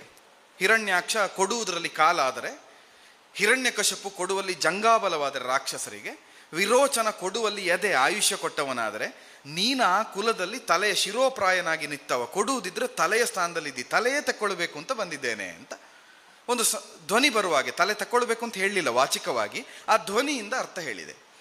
ಆಗ ಇಡೀ ಸಭೆ ಶ್ಲಾಘಿಸಿತು. ಮುಗಿದ ಮೇಲೆ ಕೂಡ ಅದನ್ನು ಗುರ್ತಿಸಿ ಭಾಳ ಒಳ್ಳೆ ರೂಪಕವನ್ನು ಕೊಟ್ರಿ ಅಂತ. ಅದು ಬಲಿಯ ಪಾತ್ರಧಾರಿ ಅದನ್ನು ಮುಂದೆ ತಕೊಂಡು ಹೋದ್ರು. ನಾವು ಕೈದಾಟಿಸಿದ ಬಾಲನ್ನು ಟಾಸ್ ಮಾಡಿದ್ದನ್ನು ರಂಗಭಟ್ರು ಅದನ್ನು ಮುಂದೆ ತಕೊಂಡು ಹೋದರು. ಇಡೀ ಒಂದು ಸ್ವರೂಪ ಅದರ ನೆಲೆಯಲ್ಲಿ ಮುಂದುವರಿಯುತ್ತಾ ಹೋಯಿತು. ಒಂದು ಉದಾಹರಣೆ. ಎರಡನೇ ಉದಾಹರಣೆ, ಮೊನ್ನೆ ಅನ್ನೋ ಹಾಗೆ ಒಂದು ಪ್ರಸಂಗದಲ್ಲಿ ಭೀಷ್ಮ ಮತ್ತು ಅಂಬೆಯ ಸಂವಾದ ಆಗುವಾಗ ಸಾರಮತಿ ರಾಗದಲ್ಲಿ ಒಂದು ಪದ್ಯವನ್ನು ಭಾಗವತರು ಹೇಳಿದ್ರಿಂದ ಸಾರಮತಿ ಅನ್ನುವಂಥದ್ದನ್ನು ತಕ್ಕೊಂಡು ಒಂದು ಪದ್ಯಕ್ಕೆ ಆದ ಕೂಡಲೇ ಸಾರಮತಿಯಿಂದ ಯೋಚಿಸಬೇಕು ಮತಿಸಾರ ಅಂತ ತಕೊಂಡು ಇಡೀ ಪ್ರಸಂಗ ಮುಗಿಯುವಲ್ಲಿವರೆಗೆ ಸಾರಮತಿಯನ್ನು ಇಟ್ಟುಕೊಂಡು ಮಾತಾಡಿತು. ನಾನು ಮತ್ತೆ ಇನ್ನೊಬ್ಬರು ರಂಗಭಟ್ರೆ ಕಲಾವಿದರು ಮುಂದೆ ಬೆಳೆಸಿಕೊಂಡು ಹೋಯಿತು. ನಾನು 2 ಉದಾಹರಣೆಯನ್ನು ಕೊಟ್ಟೆ. ರಾಧಾಕೃಷ್ಣ ಕಲ್ಚರ್ರು ಮತ್ತು ನಾನು ಅರ್ಥ ಹೇಳುವಾಗ ಹೀಗೇ ಒಂದು ಸಂದರ್ಭದಲ್ಲಿ ಮಾತಾಡಿದಂಥ ವಿಷಯ ಅದು ಪ್ರಹ್ಲಾದ ಚರಿತ್ರೆಯ ಹಿರಣ್ಯಕಶಿಪು ಮತ್ತು ಪ್ರಹ್ಲಾದ ಮಾತಾಡುವಾಗ ಒಂದು ಬೀಳು ಅನ್ನುವಂಥ ಶಬ್ದವನ್ನು ತಕೊಂಡು, ಅದು ಬೀಳುವುದು ಹೌದು, ಸುತ್ತುವ ಬೀಳು ಬಂಧನ ಹೌದು ಅನ್ನೋ 2 ಅರ್ಥ ತಕೊಂಡು ಕೊನೆಯವರೆಗೆ ಬೆಳೆಸಿಕೊಂಡು ಹೋಯಿತು. ಇದು ಯಾಕೆ ನಾವು ಉದಾಹರಣೆ ಕೊಡ್ತಾ ಇದ್ದೇನೆ ಅಂದರೆ, ಇದಕ್ಕೆ ಸಿಕ್ಕಿದ ಶ್ಲಾಘನೆ ಮತ್ತು ಪ್ರತಿಕ್ರಿಯೆ ನಾವು ಕುಂದಾಪುರ ಭಾಗದಲ್ಲಿಯೋ ಅಥವಾ ತುಂಬ ಚರ್ಚೆ ಆಗಬೇಕು ಅಂತ ಹೇಳುವ ಭಾಗದಲ್ಲಿ ಅದನ್ನು ಹೇಳಿದಾಗ ಅದನ್ನು ಗುರ್ತಿಸುವುದೇ ಇಲ್ಲ, ಅದಕ್ಕೆ ಬೇಕಾದಂತಹ ಪ್ರತಿಕ್ರಿಯೆ ನಮಗೆ ಹುಟ್ಟುವುದೇ ಇಲ್ಲ. ಯಾಕೆ ಅಂದರೆ ಅದನ್ನು ಆಸ್ವಾದಿಸುವುದಕ್ಕೆ ಬಂದವನ ನಿರೀಕ್ಷೆ ಅದೆಲ್ಲಕ್ಕಿಂತ ಬೇರೆದಾಗಿರ್ತದೆ. ಆಗ ಅವನು ಹೇಳ್ತಾನೆ, ತಾಳೆ ಮೊದಲೇ ಚಪ್ಪೆ ಅಂದರೆ ಚಪ್ಪೆ, ಇದು ಬಿಸಿಯೋ ಚಪ್ಪೆಯೋ ಸಿಹಿಯೋ ಖಾರವೋ ಅಂತ ಗುರ್ತಿಸುವುದು ರಸಾಭಿವ್ಯಕ್ತಿಯ ದೃಷ್ಟಿಯಿಂದ ಕಲಾವಿದನಿಗೆ ಬಹಳ ದೊಡ್ಡ ಬೇಲಿ. ಅವ ಪದ್ಯಕ್ಕೆ ಸರಿಯಾಗಿ ಅರ್ಥ ಹೇಳ್ತೇನೆ ಅಂತ ಹೇಳಿದರೆ ಇವತ್ತು ಅವನು ಬೇಡ. ಒಂದು ಯಕ್ಷಗಾನದಲ್ಲಿ ಒಂದು ದೊಡ್ಡ ಪಾರಿಭಾಷೆ ಉಂಟಲ್ಲ, ಮಾರ್ಕೆಟ್ನ ಕಲಾವಿದ. ಅವ ಮಾರ್ಕೆಟ್ನ ಕಲಾವಿದ ಆಗಬೇಕಿದ್ರೆ ಮಸಾಲ ದೋಸೆಯೂ ಬರಬೇಕು, ಕೋಳಿ ಅಂಕವೂ ಬರಬೇಕು, ಎಲ್ಲವೂ ಬರಬೇಕು. ಆಗ ಬಂದರೆ ಅವ ಮಾರ್ಕೆಟ್ನ ಕಲಾವಿದ. ಅವ ನೋಡಿ ಎಲ್ಲ ಹೇಳ್ತಾನೆ. ಅಲ್ಲಿ ಬೇಕಾ? ಆ ಅರ್ಥಕ್ಕೆ ಔಚಿತ್ಯ ಉಂಟಾ? ಇಲ್ಲ. ಔಚಿತ್ಯಪೂರ್ಣವಾಗಿ ನೀವು ಅದನ್ನು ತರುವ ಸಾಧ್ಯತೆ ಇದ್ದರೆ ತನ್ನಿ, ಹೊರಗಿನ ತರಬೇಡಿ ಅಂತ ಹೇಳಬೇಡಿ. ಕಮ್ಯುನಿಸ್ಟರು ಅಂತ ಹೇಳಿದ್ದು ಬಹಳ ಪ್ರಸಿದ್ಧವಾದ ಶ್ರೇಣಿಯವರ ಮಾತು. ಬಹಳ ಕಮ್ಮಿ ನಿಷ್ಠೆ ಇದ್ದವರು ಅಂತ ಕಮ್ಯುನಿಸ್ಟರಿಗೆ ಹೇಳಿದ್ದವರು. ಅದು ಬಹಳ ಚರ್ಚಿತವಾದ ವಿಷಯ ಕೂಡ ಹೌದು. ಆದರೆ ಈ ದೃಷ್ಟಿಕೋನಗಳು ಹೃದಯ ಸ್ವೀಕಾರಾರ್ಹ. ಇದು ತಾಳಮದ್ದಲೆಯ ಪ್ರೇಕ್ಷಕನಿಗೆ ಬಹಳ ಆಪ್ತವೆನಿಸಬಹುದಾದಂತಹ ಒಳಗೆ ತರುವಂಥ ಪ್ರಕ್ರಿಯೆ. ಇದಕ್ಕಿಂತ ಆಚೆಯಾಗಿ ಸಂಬಂಧವೇ ಇಲ್ಲದನ್ನು ಹೇಳುತ್ತೇವೆ. ಇನ್ನೊಂದು ಭಾಷಾ ಪ್ರಯೋಗದಲ್ಲಾಗುವ ವ್ಯತ್ಯಾಸಗಳು. ಕೂಗುವುದು ಅನ್ನುವಂಥ ಶಬ್ದಕ್ಕೆ ನಮ್ಮ ಈ ಭಾಷೆಯಲ್ಲಿ, ನಮ್ಮ ಈ ಭಾಗದಲ್ಲಿ ಅಳುವುದು ಅಂತಲೇ ಅದಕ್ಕೆ ಅರ್ಥ, ಕೂಗುತ್ತಾ ಇರುವುದು ಅಂತ. ಅಳುತ್ತಾ ಇರುವ ಸ್ತ್ರೀ ವೇಷಕ್ಕೆ ಸ್ತ್ರೀ ಪಾತ್ರಧಾರಿ ಅರ್ಥಧಾರಿಗೆ ಪುರುಷ ಪಾತ್ರಧಾರಿ ಭೀಮ ದ್ರೌಪದಿಯ ತಕ್ಕೊಳ್ಳುವ. ನೀನು ನನ್ನೆದುರು ಬಂದು ಕೂಗುಬೇಡ, ನೀನು ಅಳಲದಿರು ಎನ್ನಿದಿರಬಲ್ಲೆ ನೀನು ಆ ಪದ್ಯಕ್ಕೆ ಹೇಳುವಾಗ ಹೋಗು ನಕುಲಾದಿಗಳ ಎಚ್ಚರಿಸಿ ಮೂದಲಿಸು ಅಂತೆಲ್ಲ ಹೇಳಲಿಕ್ಕೆ ಜೋರು ಮಾಡುವ ಸನ್ನಿವೇಶದಲ್ಲಿ ಭೀಮ ಇದ್ದವನು ನೀನು ನನ್ನ ಎದುರು ಬಂದು ಕೂಗಬೇಡ, ನೀನು ಹೋಗು ಅಂತ ಹೇಳಿದರೆ ಅದು ಸ್ವಲ್ಪ ನಾವು ಉಡುಪಿಯಿಂದ ಆಚೆ ದಾಟಿತು ಅಂತಾದರೆ ಕೂಗುವುದು ಅನ್ನೋದಕ್ಕೆ ಬೊಬ್ಬೆ ಅಂತ ಅರ್ಥ ಇರೋದು. ಪಾಪ ದ್ರೌಪದಿ ಅಷ್ಟು ನಿಧಾನಕ್ಕೆ ಹೇಳ್ತಾ ಇದ್ದಾಳೆ, ಈ ಭೀಮ ಇದ್ದವನು ಅವನಿಗೆ ಬೊಬ್ಬೆ ಹೊಡಿಬೇಡ ಅಂತ ಹೇಳ್ತಾನಲ್ಲ, ಅವಳು ಅಷ್ಟು ಚಂದ ಮಾಡಿ ಅರ್ಥ ಹೇಳ್ತಾ ಇದ್ದಾಳೆ, ಬೊಬ್ಬೆ ಎಲ್ಲಿ ಹೊಡೆದಿದ್ದಾಳೆ ಅಂತ ಹೇಳಿ ಕೂತವನಿಗೆ ಕಾಣ್ತದೆ. ವಿಮರ್ಶೆ ಮಾಡುವವ ಭಾಷೆಯನ್ನು ದೃಷ್ಟಿಕೋನ, ಅದಕ್ಕೆ ಭಾಷೆ ಬಹಳ ಮುಖ್ಯವಾದದ್ದು. ಅದಕ್ಕೆ ತಾಳಮದ್ದಲೆಗಾಗಿ ಒಂದು ಭಾಷೆ ಬೇಕು, ಭಾಷೆಗೊಂದು ಕಮ್ಮಟ ಆಗಬೇಕು. ಸತ್ಯವಾಗಿ ರೆಕಾರ್ಡ್ ಇದ್ರೂ ಹೇಳ್ತಾ ಇದ್ದೇನೆ, ಬಹುತೇಕ ಅರ್ಥಧಾರಿಗಳಿಗೆ ಭಾಷೆ ಇಲ್ಲ, ಭಾಷಾ ಜ್ಞಾನ ಅಲ್ಲ, ಭಾಷೆಯೇ ಇಲ್ಲ. ಭಾಷೆ ಇದ್ರಲ್ಲೋ ಮತ್ತೆ ಭಾಷಾ ಜ್ಞಾನ ಬರುವುದು. ಇದು ಸತ್ಯವಾಗಿ ನಡೀತಾ ಇರೋದು. ಈಗೇನಾಗ್ತದೆ, ಆಗ ವಿಮರ್ಶೆ ಪ್ರತಿಕ್ರಿಯೆಗಳು ಬರುವಾಗ ಕೂಗು ಅನ್ನೋ ಶಬ್ದಕ್ಕೆ ಬೇಕಾದ ಪ್ರತಿಕ್ರಿಯೆಗಳು, ತುಳು ಶಬ್ದಗಳ ಇನ್ಫ್ಲೂಯೆನ್ಸ್ ಇರುವ ಅರ್ಥಧಾರಿಗಳು ಮಾತಾಡುವ ಕನ್ನಡಕ್ಕೂ ಅದಿಲ್ಲದೇ ಇರುವ ಅರ್ಥಧಾರಿಗಳು ಮಾತಾಡುವ ಕನ್ನಡಕ್ಕೂ ಬಹಳ ವ್ಯತ್ಯಾಸ ಇದೆ. ಗಡಿನಾಡು ಕಾಸರಗೋಡಿನಲ್ಲಿ ಕೇರಳದ ಸಮೀಪ ಇರುವಂಥ ಅರ್ಥಧಾರಿಗಳಲ್ಲಿ ಬಹುತೇಕರಲ್ಲಿ ಮಲಯಾಳಂನ ಇನ್ಫ್ಲೂಯೆನ್ಸ್ ಕಾಣ್ತೇವೆ. ಇದು ತಪ್ಪಲ್ಲ, ಜಾನಪದೀಯವಾಗಿ ಸರಿಯೇ. ಆದರೆ ಅಲ್ಲಿದ್ದದ್ದನ್ನು ಉತ್ತರ ಕನ್ನಡದ ಕಾರವಾರದಲ್ಲಿ ಕೂತ್ಕೊಂಡು ಒಬ್ಬ ಪ್ರತಿಕ್ರಿಯೆ ಕೊಡುವುದಕ್ಕೆ ಹೊರಟ್ರೆ, ವಿಮರ್ಶೆ ಮಾಡುವುದಕ್ಕೆ ಹೊರಟ್ರೆ ಆಗ ಅಸಮತೋಲನ ಏರ್ಪಡ್ತದೆ. ಒಂದು ಸಭೆಯಲ್ಲಿ ಹಿರಿಯ ಅರ್ಥಧಾರಿಗಳೇ ಹೇಳಿದ ವಿಷಯ, ಒಂದು ವಿಮರ್ಶೆ ಹುಟ್ಟುಕೊಳ್ಳುವುದು ಎಲ್ಲಿಂದ ಅಂತ ಹೇಳಿದರೆ ನೇಪಥ್ಯದ ಕಲಾವಿದನ ಅವನ ನೇಪಥ್ಯದಿಂದ ತೊಡಗಿ ಪ್ರಯೋಗದವರೆಗೆ. ಒಂದು ಉದಾಹರಣೆ ಕೊಡುವುದಿದ್ರೆ, ಹರೀಶಣ್ಣ ನಾವೆಲ್ಲ ತುಂಬ ಹೋಗ್ತಾ ಇರುವ ತಾಳಮದ್ದಲೆಗಳಾಗೋದ್ರಿಂದ ಹೇಳಿದ್ದು, ಯಲ್ಲಾಪುರದಿಂದ ಒಳಗೆಲ್ಲಿಯೋ ಕೈಗಾದ ಹತ್ರ ಒಂದು ತಾಳಮದ್ದಲೆ ಇರ್ತದೆ. ನಾವು ಬೆಳಿಗ್ಗೆ 6 ಗಂಟೆಗೆ ಇಲ್ಲಿಂದ ಹೊರಡ್ತೇವೆ, 5 ಗಂಟೆ 6 ಗಂಟೆ. ಅಲ್ಲಿಗೆ ಹೋಗುವಾಗ ಸಂಜೆ 6 ಗಂಟೆಗೆ ಹೋಗ್ತೇವೆ. ಒಂದು ಚಾ ತಿಂಡಿ ಕೊಡ್ತಾರೆ, 6:15 6:20ಕ್ಕೆ ಸ್ಟೇಜಿಗೆ ಹತ್ತುತ್ತೇವೆ. ನಾವು ಮನುಷ್ಯರಲ್ವಾ, ಸಹಜವಾಗಿ ರಸಾಭಿವ್ಯಕ್ತಿ ಮಾಡುವಾಗ ಅತ್ಯುತ್ಸಾಹ ನಮಗಿರುವುದಿಲ್ಲ. ಏನು ಮಾಡ್ತೇವೆ, ಸ್ವಲ್ಪ ಅಲ್ಲಿ ಯಾವುದೋ ಸಮಸ್ಯೆಗಳು ಮತ್ತೊಂದು ಇತ್ತೊಂದು ದಾರಿಲಾಗಿರ್ತದೆ, ಇನ್ನೇನೋ ಸಮಸ್ಯೆಗಳಾಗಿರ್ತದೆ. ಅದರಿಂದ ಆ ದಿನದ ರಸಾಭಿವ್ಯಕ್ತಿಯಲ್ಲಿ ಒಂದು ಪ್ರಮಾಣದ ದೋಷ ಕಾಣುತ್ತದೆ. ಇಲ್ಲಿ ಕೂತ್ಕೊಂಡು ವಿಮರ್ಶೆ ಮಾಡುವ ಏನು ಮಾಡ್ತಾನೆ, ಅದನ್ನು ಆ ದಿವಸದ ವಿಮರ್ಶೆ ಮಾಡುವುದಲ್ಲ, ಸಮಗ್ರವಾಗಿ ಒಬ್ಬ ಅರ್ಥಧಾರಿಯನ್ನು ವಿಮರ್ಶೆ ಮಾಡ್ತಾನೆ. ನಾನು ಹೇಳ್ತಾ ಇರೋದು ವಿಮರ್ಶೆ ತಪ್ಪು ಅಂತಲ್ಲ. ವಿಮರ್ಶೆ ಆಗಬೇಕಿದ್ರೆ ಆ ದಿನದ ಪ್ರದರ್ಶನ, ಪ್ರಯೋಗ, ಪ್ರಸಂಗ, ಅರ್ಥಧಾರಿ, ಪಾತ್ರ ಸಂಯೋಜನೆ, ಸಂಘಟಕ, ಸನ್ನಿವೇಶಗಳನ್ನು ಅವಲಂಬಿಸಿದ ವಿಮರ್ಶೆ ಆದರೆ ಮಾತ್ರ ವಿಮರ್ಶೆಗೆ ಔಚಿತ್ಯ ಬರ್ತದೆ. ಪಾದೆಕಲ್ಲು ವಿಷ್ಣು ಭಟ್ಟರು 200 ಕಿಲೋಮೀಟರ್ ಜರ್ನಿ ಮಾಡಿ ಬಂದು ಪ್ರಾರಂಭಕ್ಕೆ ಅರ್ಥ ಹೇಳಬೇಕು ಅಂತ ಹೇಳುವಾಗ ಮೊದಲ ಪದ್ಯವೇ ಗದಾಯುಧದ ಭೀಮ ವೀರರಸ ಅಂತಾದರೆ, ಸ್ವರ ಏರಿಸಬೇಕು ನಿರೀಕ್ಷೆ ಮಟ್ಟಕ್ಕೆ ಇರಲಿಲ್ಲ, ಅವರ ಪಾತ್ರವೇ ಸರಿಯಾಗಲಿಲ್ಲ ಅಂತ ಆಕ್ಷೇಪಿಸಿದರೆ, ರಸಾಭಿವ್ಯಕ್ತಿಗೆ ಉಳಿದ ತೊಡಕುಗಳು ತುಂಬ ಇರ್ತದೆ. ಅದರ ಅರ್ಥ ನಾವು ಬಹಳ ಸರಳವಾಗಿ ಹೇಳ್ಬೋದು, ಅಷ್ಟು ಕಷ್ಟದಲ್ಲಿ ಒಪ್ಪಿಕೊಳ್ಳೋದು ಯಾಕೆ, ಅಷ್ಟು ಕಷ್ಟದಲ್ಲಿ ಮಾಡೋದು ಯಾಕೆ, ಆ ಕೂಡದಿದ್ದ ಮೇಲೆ ಹೋಗುವುದು ಯಾಕೆ, ಅದಲ್ಲ. ಅಂದರೆ ನಾನು ಹೇಳ್ತಾ ಇರೋದು ಆ ವಿಮರ್ಶೆಯೇ ತಪ್ಪು ಅಂತಲ್ಲ, ವಿಮರ್ಶೆಯನ್ನು ಹೇಗೆ ಮಾಡಬೇಕು ಅನ್ನೋದಕ್ಕೆ ನಾನು ಗೈಡ್ಲೈನ್ಸ್ ಕೊಡ್ತಾ ಇರೋದಲ್ಲ. ಅವರ ರಸಾಭಿವ್ಯಕ್ತಿಯಲ್ಲಿ ಸ್ವರಭಾರದಲ್ಲಿ ಕೊರತೆ ಕಾಣಿಸಿದರೂ ಉಳಿದದ್ರಲ್ಲಿ ತುಂಬಿಕೊಂಡಿದೆ ಅಂತ ಹೇಳುವಂತಹ ವಿಮರ್ಶೆಗಳು ಇವತ್ತಿಲ್ಲ. ಇವತ್ತು ವಿಮರ್ಶೆ ಇರುವುದು ಹೇಗೆ, ತೊಡಗಿಕೊಳ್ಳುವುದೇ ಭೀಮನ ಪಾತ್ರವನ್ನು ಕೊಲೆ ಮಾಡಿದ ಪಾದೆಕಲ್ಲು ವಿಷ್ಣು ಭಟ್ಟರು. ಹಾಗೆ ಹಾಕದೇ ಇದ್ರೆ ಯೂಟ್ಯೂಬ್ನಲ್ಲಿ ನೋಡುವುದೂ ಇಲ್ಲ. ಒಂದು ಹಾಸ್ಯದ ಸನ್ನಿವೇಶ ಅನೌಚಿತ್ಯದಿಂದ ನಾವು ತುರುಕಿಸಿ ಬಿಡ್ತೇವೆ ಅರ್ಥಧಾರಿ, ಅದರ ವಿಮರ್ಶೆ ಆಗುವುದೇ ಇಲ್ಲ. ಅದರನ್ನೇನು ಮಾಡ್ತಾರೆ, ಭರ್ಜರಿ ಹಾಸ್ಯ, ಹಿಮ್ಮೇಳದವರು ಬಿದ್ದು ಬಿದ್ದು ನಕ್ಕರು. ಎಲ್ಲಿಂದ ಬಿದ್ದದ್ದು? ಬಿದ್ದು ಬಿದ್ದು ನಗಲಿಕ್ಕೆ. ಆ ಸನ್ನಿವೇಶಕ್ಕೆ ಹಾಸ್ಯ ಅನೌಚಿತ್ಯ ಅನ್ನುವ ವಿಮರ್ಶೆ ಎಲ್ಲಿಯೂ ಆಗುವುದಿಲ್ಲ. ಇನ್ನೂ ಒಂದು ಘೋರ ದುರಂತ, ಆನ್ಲೈನ್ನ ವಿಮರ್ಶಕರು ಹೆಚ್ಚಿಕೊಂಡ ಕಾರಣ. ವಿಮರ್ಶೆ ಮಾಡುವವನಿಗೂ ಅಧ್ಯಯನ ಬೇಕು, ವಿಮರ್ಶೆ ಮಾಡುವವನಿಗೂ ಅದರ ಆಳಹರಿವುಗಳ ವಿಸ್ತಾರ ಗೊತ್ತಿರಬೇಕು, ಪದ್ಯದ ಜ್ಞಾನ ಇರಬೇಕು. ಅದಿಲ್ಲದೆ ತಾಳಮದ್ದಲೆ ವಿಮರ್ಶೆ ಸಾಧ್ಯ ಇಲ್ಲ, ಸುಲಭದ ಸೊತ್ತು ಅಲ್ಲ ವಿಮರ್ಶೆ. ಆದರೆ ಆನ್ಲೈನ್ ವಿಮರ್ಶಕರು ಏನು ಮಾಡ್ತಾರೆ, ವಿಮರ್ಶೆ ಅಂದರೆ ಆ ಸನ್ನಿವೇಶ, ಅದರ ಆಳ ಅರಿವು ಯಾವುದೂ ಗೊತ್ತಿಲ್ಲ. ಅವ್ರಿಗೆ ಆಗಬೇಕಾದ್ದೇನು ಅಂತ ಕೇಳಿದರೆ ಆ ಹೊತ್ತಿನ ಒಂದು ವೈಭವೀಕರಣ, ಅವ್ರಿಗೆ ಅದು ಕಾಣಿಸಬೇಕು. ಒಂದು ಸಣ್ಣ ಉದಾಹರಣೆ ಈಗ ಬಂದದ್ರಿಂದ ಹೇಳ್ತೇನೆ. ದೇವಿ ಪಾತ್ರಧಾರಿ ಮಾಡಿ ದೇವಿ ಪಾತ್ರದ ತೊಟ್ಟಿಲು ಬಿತ್ತು ಅನ್ನೋದನ್ನು, ಅದನ್ನು ಸರಿತಪ್ಪುಗಳ ವಿವೇಚನೆ ಮಾಡುವ ಸ್ಥಾನದಲ್ಲಿದ್ದು ವಿಮರ್ಶೆ ಮಾಡಿದವರಿಗಿಂತ ಹೆಚ್ಚು ವೈರಲ್ ಆಗಬೇಕು ಅಂತ ಎಲ್ಲರೂ ಹಾಕ್ಕೊಂಡವರೇ ಹೆಚ್ಚು. ಹಾಗಾದರೆ ಆ ಸನ್ನಿವೇಶಗಳಲ್ಲಿ ಅದನ್ನು ಹೇಗೆ ನಾವು ಸ್ವೀಕರಿಸುವುದಕ್ಕೆ ಸಾಧ್ಯ? ಅವರಿಗೆ ವ್ಯೂ ಆಗಬೇಕು. ಇನ್ನೂ ಒಂದು ಸೋಗಲಾಡಿತನದ ವಿಮರ್ಶಕರು ಪ್ರತಿಕ್ರಿಯೆ ಕೊಡುವವರಿದ್ದಾರೆ. ಅವರು ಹೇಗೆ ಅಂತ ಕೇಳಿದರೆ, ತುಂಬ ಬಾಯಿ ತುಂಬ ಒಂದು ಕಡೆ ಬೈತಾರೆ, ಅದೇ ಯಾವುದು ಬೈದಿರ್ತಾರೆ ಆ ಸನ್ನಿವೇಶವನ್ನು ಅವರದ್ದೇ ಯೂಟ್ಯೂಬ್ನಲ್ಲಿ ಅಪ್ಲೋಡ್ ಮಾಡ್ತಾರೆ, ವ್ಯೂ ಆಗಿ ಹಣ ಬರಲಿ ಅಂತ.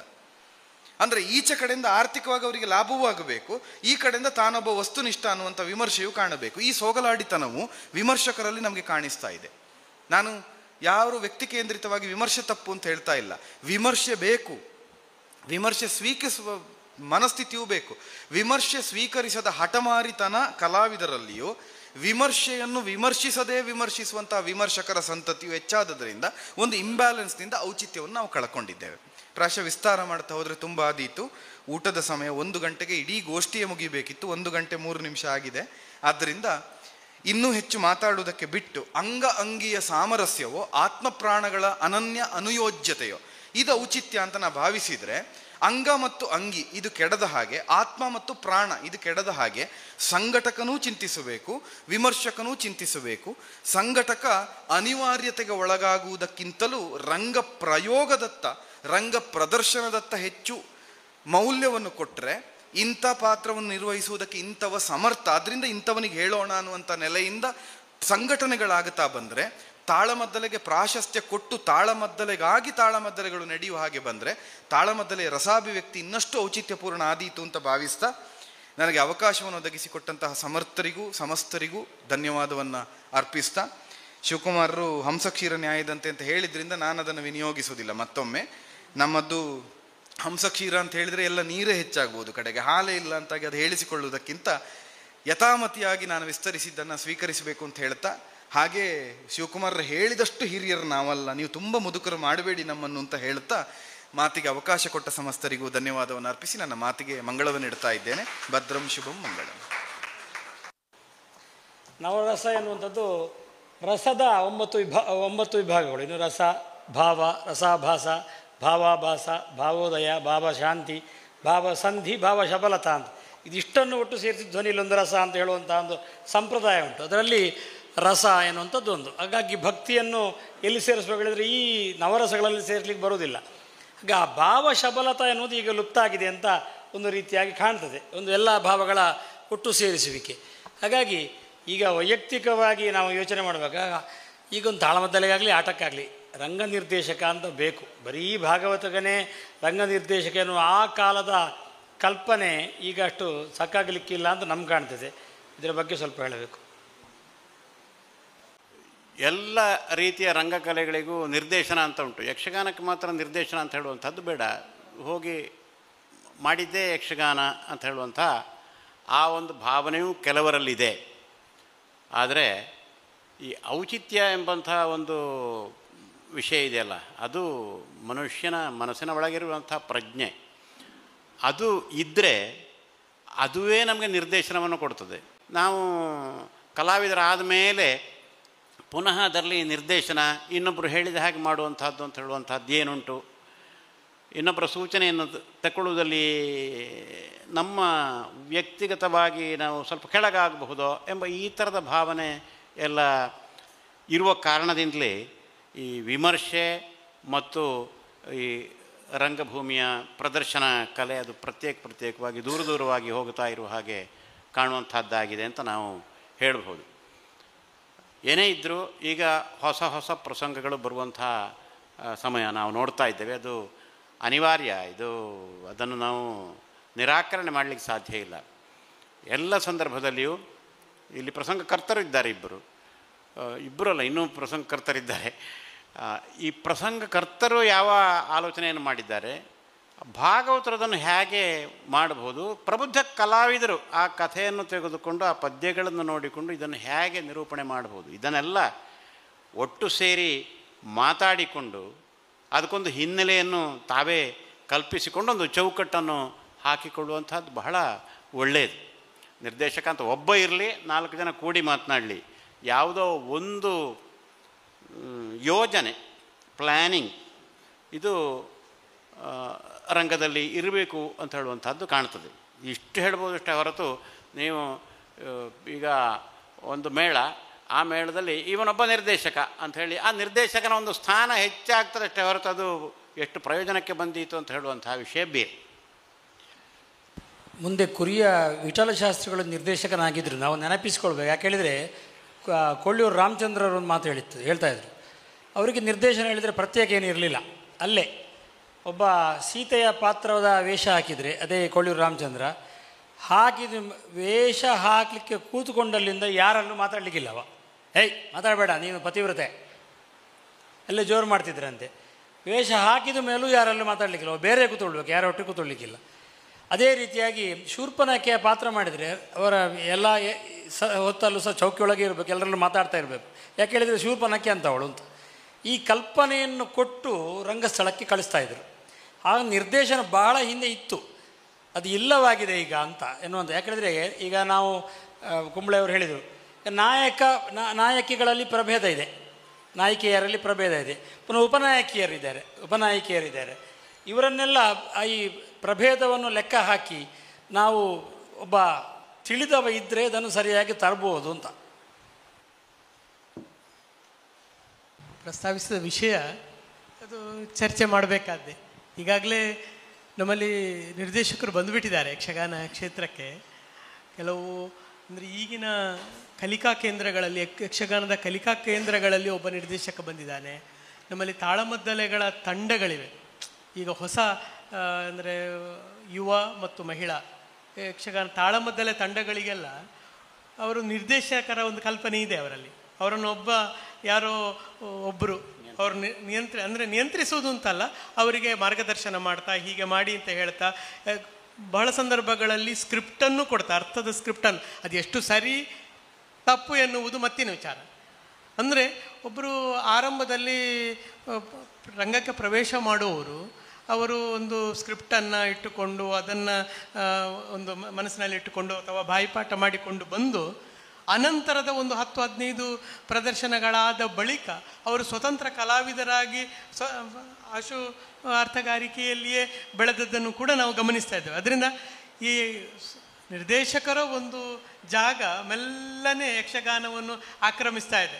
ಆದರೆ ನಾವು ಭಾಳ ಎಚ್ಚರಿಕೆಯಿಂದ ಗಮನಿಸಬೇಕಾದ ಸಂಗತಿ ಏನಂದರೆ, ಯಕ್ಷಗಾನದ ಕಲೆಯ ಸೂಕ್ಷ್ಮಗಳನ್ನು ಅರಿತ ಹಿರಿಯರು ಅಂತ ನಿರ್ದೇಶಕರ ಜಾಗಕ್ಕೆ ಬಂದರೆ ಸರಿ, ಅದಿಲ್ಲದೇ ಇದ್ದರೆ ಅದರ ಸಮಸ್ಯೆಗಳು ಅದು ಬಹಳ ಗಂಭೀರ ಆಗುವ ಚಾನ್ಸ್ ಇದೆ. ಮೊದಲೆಲ್ಲ ನಾವು ಓದಿದ್ದೇವೆ ಹಿಂದೆ ಹಿರಿಯ ಕಲಾವಿದರೆಲ್ಲ ಅವರು ತಮ್ಮ ಅಂದರೆ ಉಳಿದವರು ಯುವ ಕಲಾವಿದರೆಲ್ಲ ರಂಗಕ್ಕೆ ಬರುವಾಗೆಲ್ಲ ಎದುರು ಕೂತ್ಕೊಳ್ತಾ ಇದ್ರು ಅಂತ. ಮೇಳದಲ್ಲಿರ್ತಕ್ಕಂಥ ಹಿರಿಯ ಕಲಾವಿದರೆಲ್ಲ ಎದುರಲ್ಲಿ ಕೂತು ಅದರ ನಂತರ ಹೇಳ್ತಾ ಇದ್ರಂತೆ, ಯಾರಿಗೆ ನೀನು ಮಾಡಿದ್ದು ಇದು ಸರಿಯಾಗಲಿಲ್ಲ, ಈ ಹೆಜ್ಜೆ ಸರಿಯಾಗಲಿಲ್ಲ ಅಂತ ಹಿರಿಯ ಕಲಾವಿದರು ಹೇಳ್ತಾ ಇದ್ರು ಅಂತ ನಾವು ಕೃತಿಗಳು. ಭಾಗವತರು ಈ ಸೂಚನೆಯನ್ನು ಕೊಡ್ತಾ ಇದ್ರು. ಇವತ್ತು ಈ ಭಾಗವತರ ಸೂಚನೆಯನ್ನು, ಹಿರಿಯ ಕಲಾವಿದರ ಸೂಚನೆಯನ್ನು ಸ್ವೀಕರಿಸುವ ಮನಸ್ಸು ಅದು ಎಷ್ಟಿದೆ ನಮ್ಮಲ್ಲಿ? ಅದರಿಂದ ನಿರ್ದೇಶಕನ ಮಾತುಗಳನ್ನು ಈಗ ಕೇಳುವ ಸ್ಥಿತಿ ಇದೆಯಾ?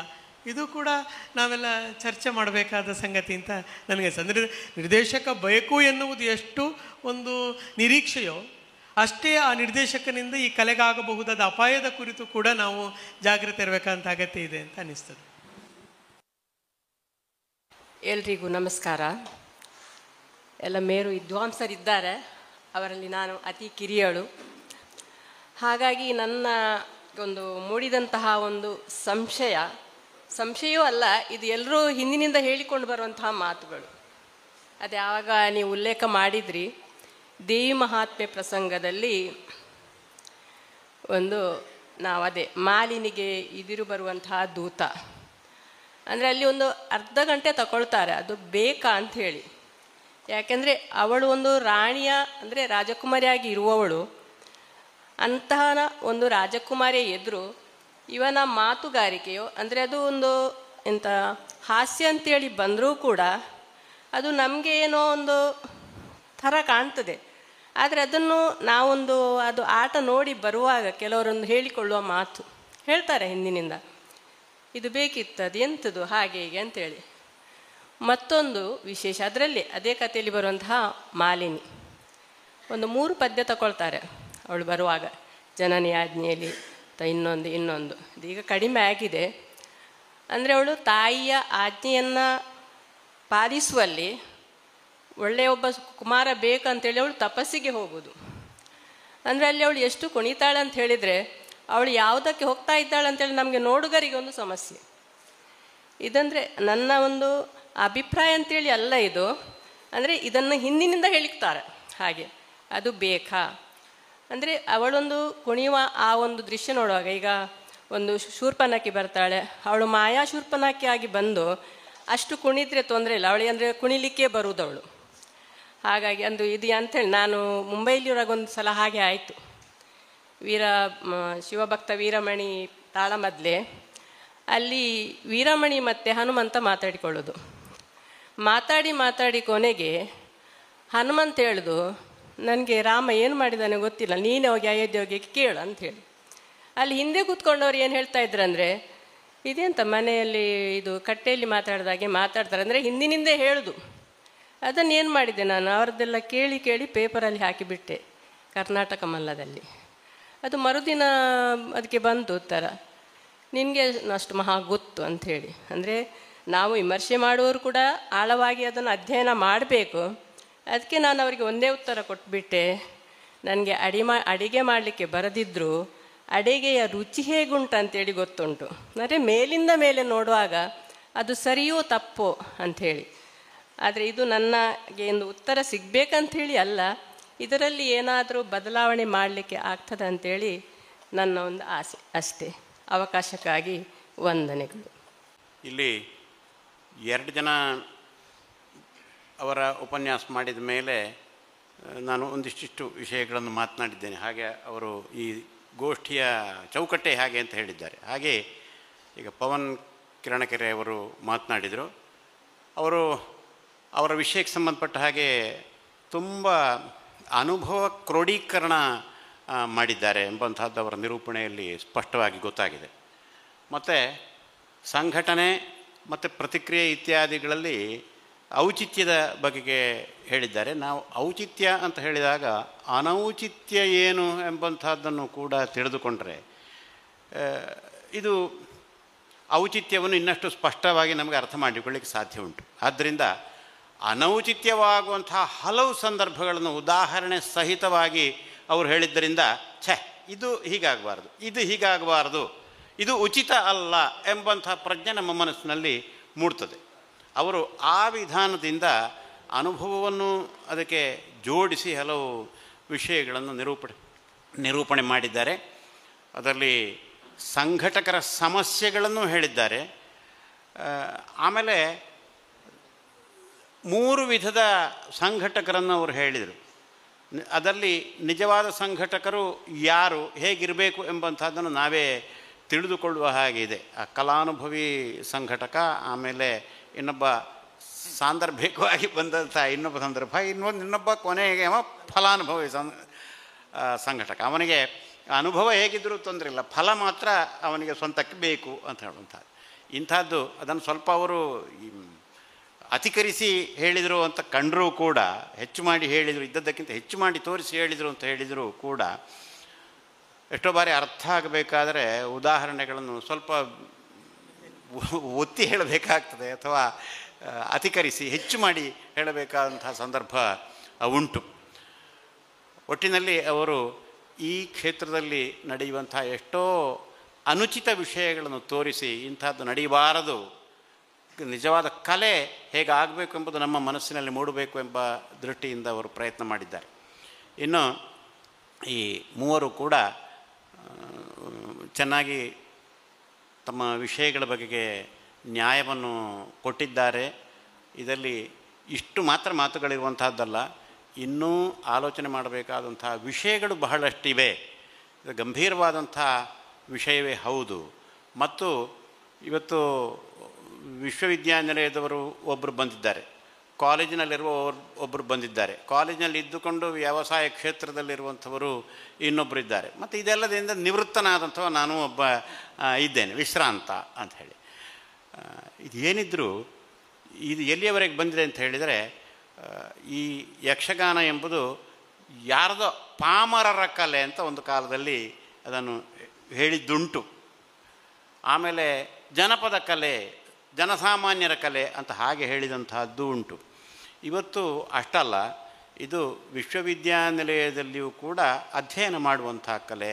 ಮತ್ತು ವಿಶ್ವವಿದ್ಯಾನಿಲಯದವರು ಕೂಡ ಎಲ್ಲಿವರೆಗೆ ಬಂದಿದ್ದಾರೆ ಅಂತ ಹೇಳಿದರೆ, ನಮ್ಮ ಇದರಲ್ಲಿ ಪ್ರೌಢ ಪ್ರಬಂಧಗಳನ್ನು ಬರೆದು ನಿಮಗೆ ನಾವು PhD ಪದವಿಯನ್ನು ಕೊಡ್ತೇವೆ ಅಂಥೇಳಿ ವಿಶ್ವವಿದ್ಯಾನಿಲಯದವರು ಹೇಳ್ತಾರೆ.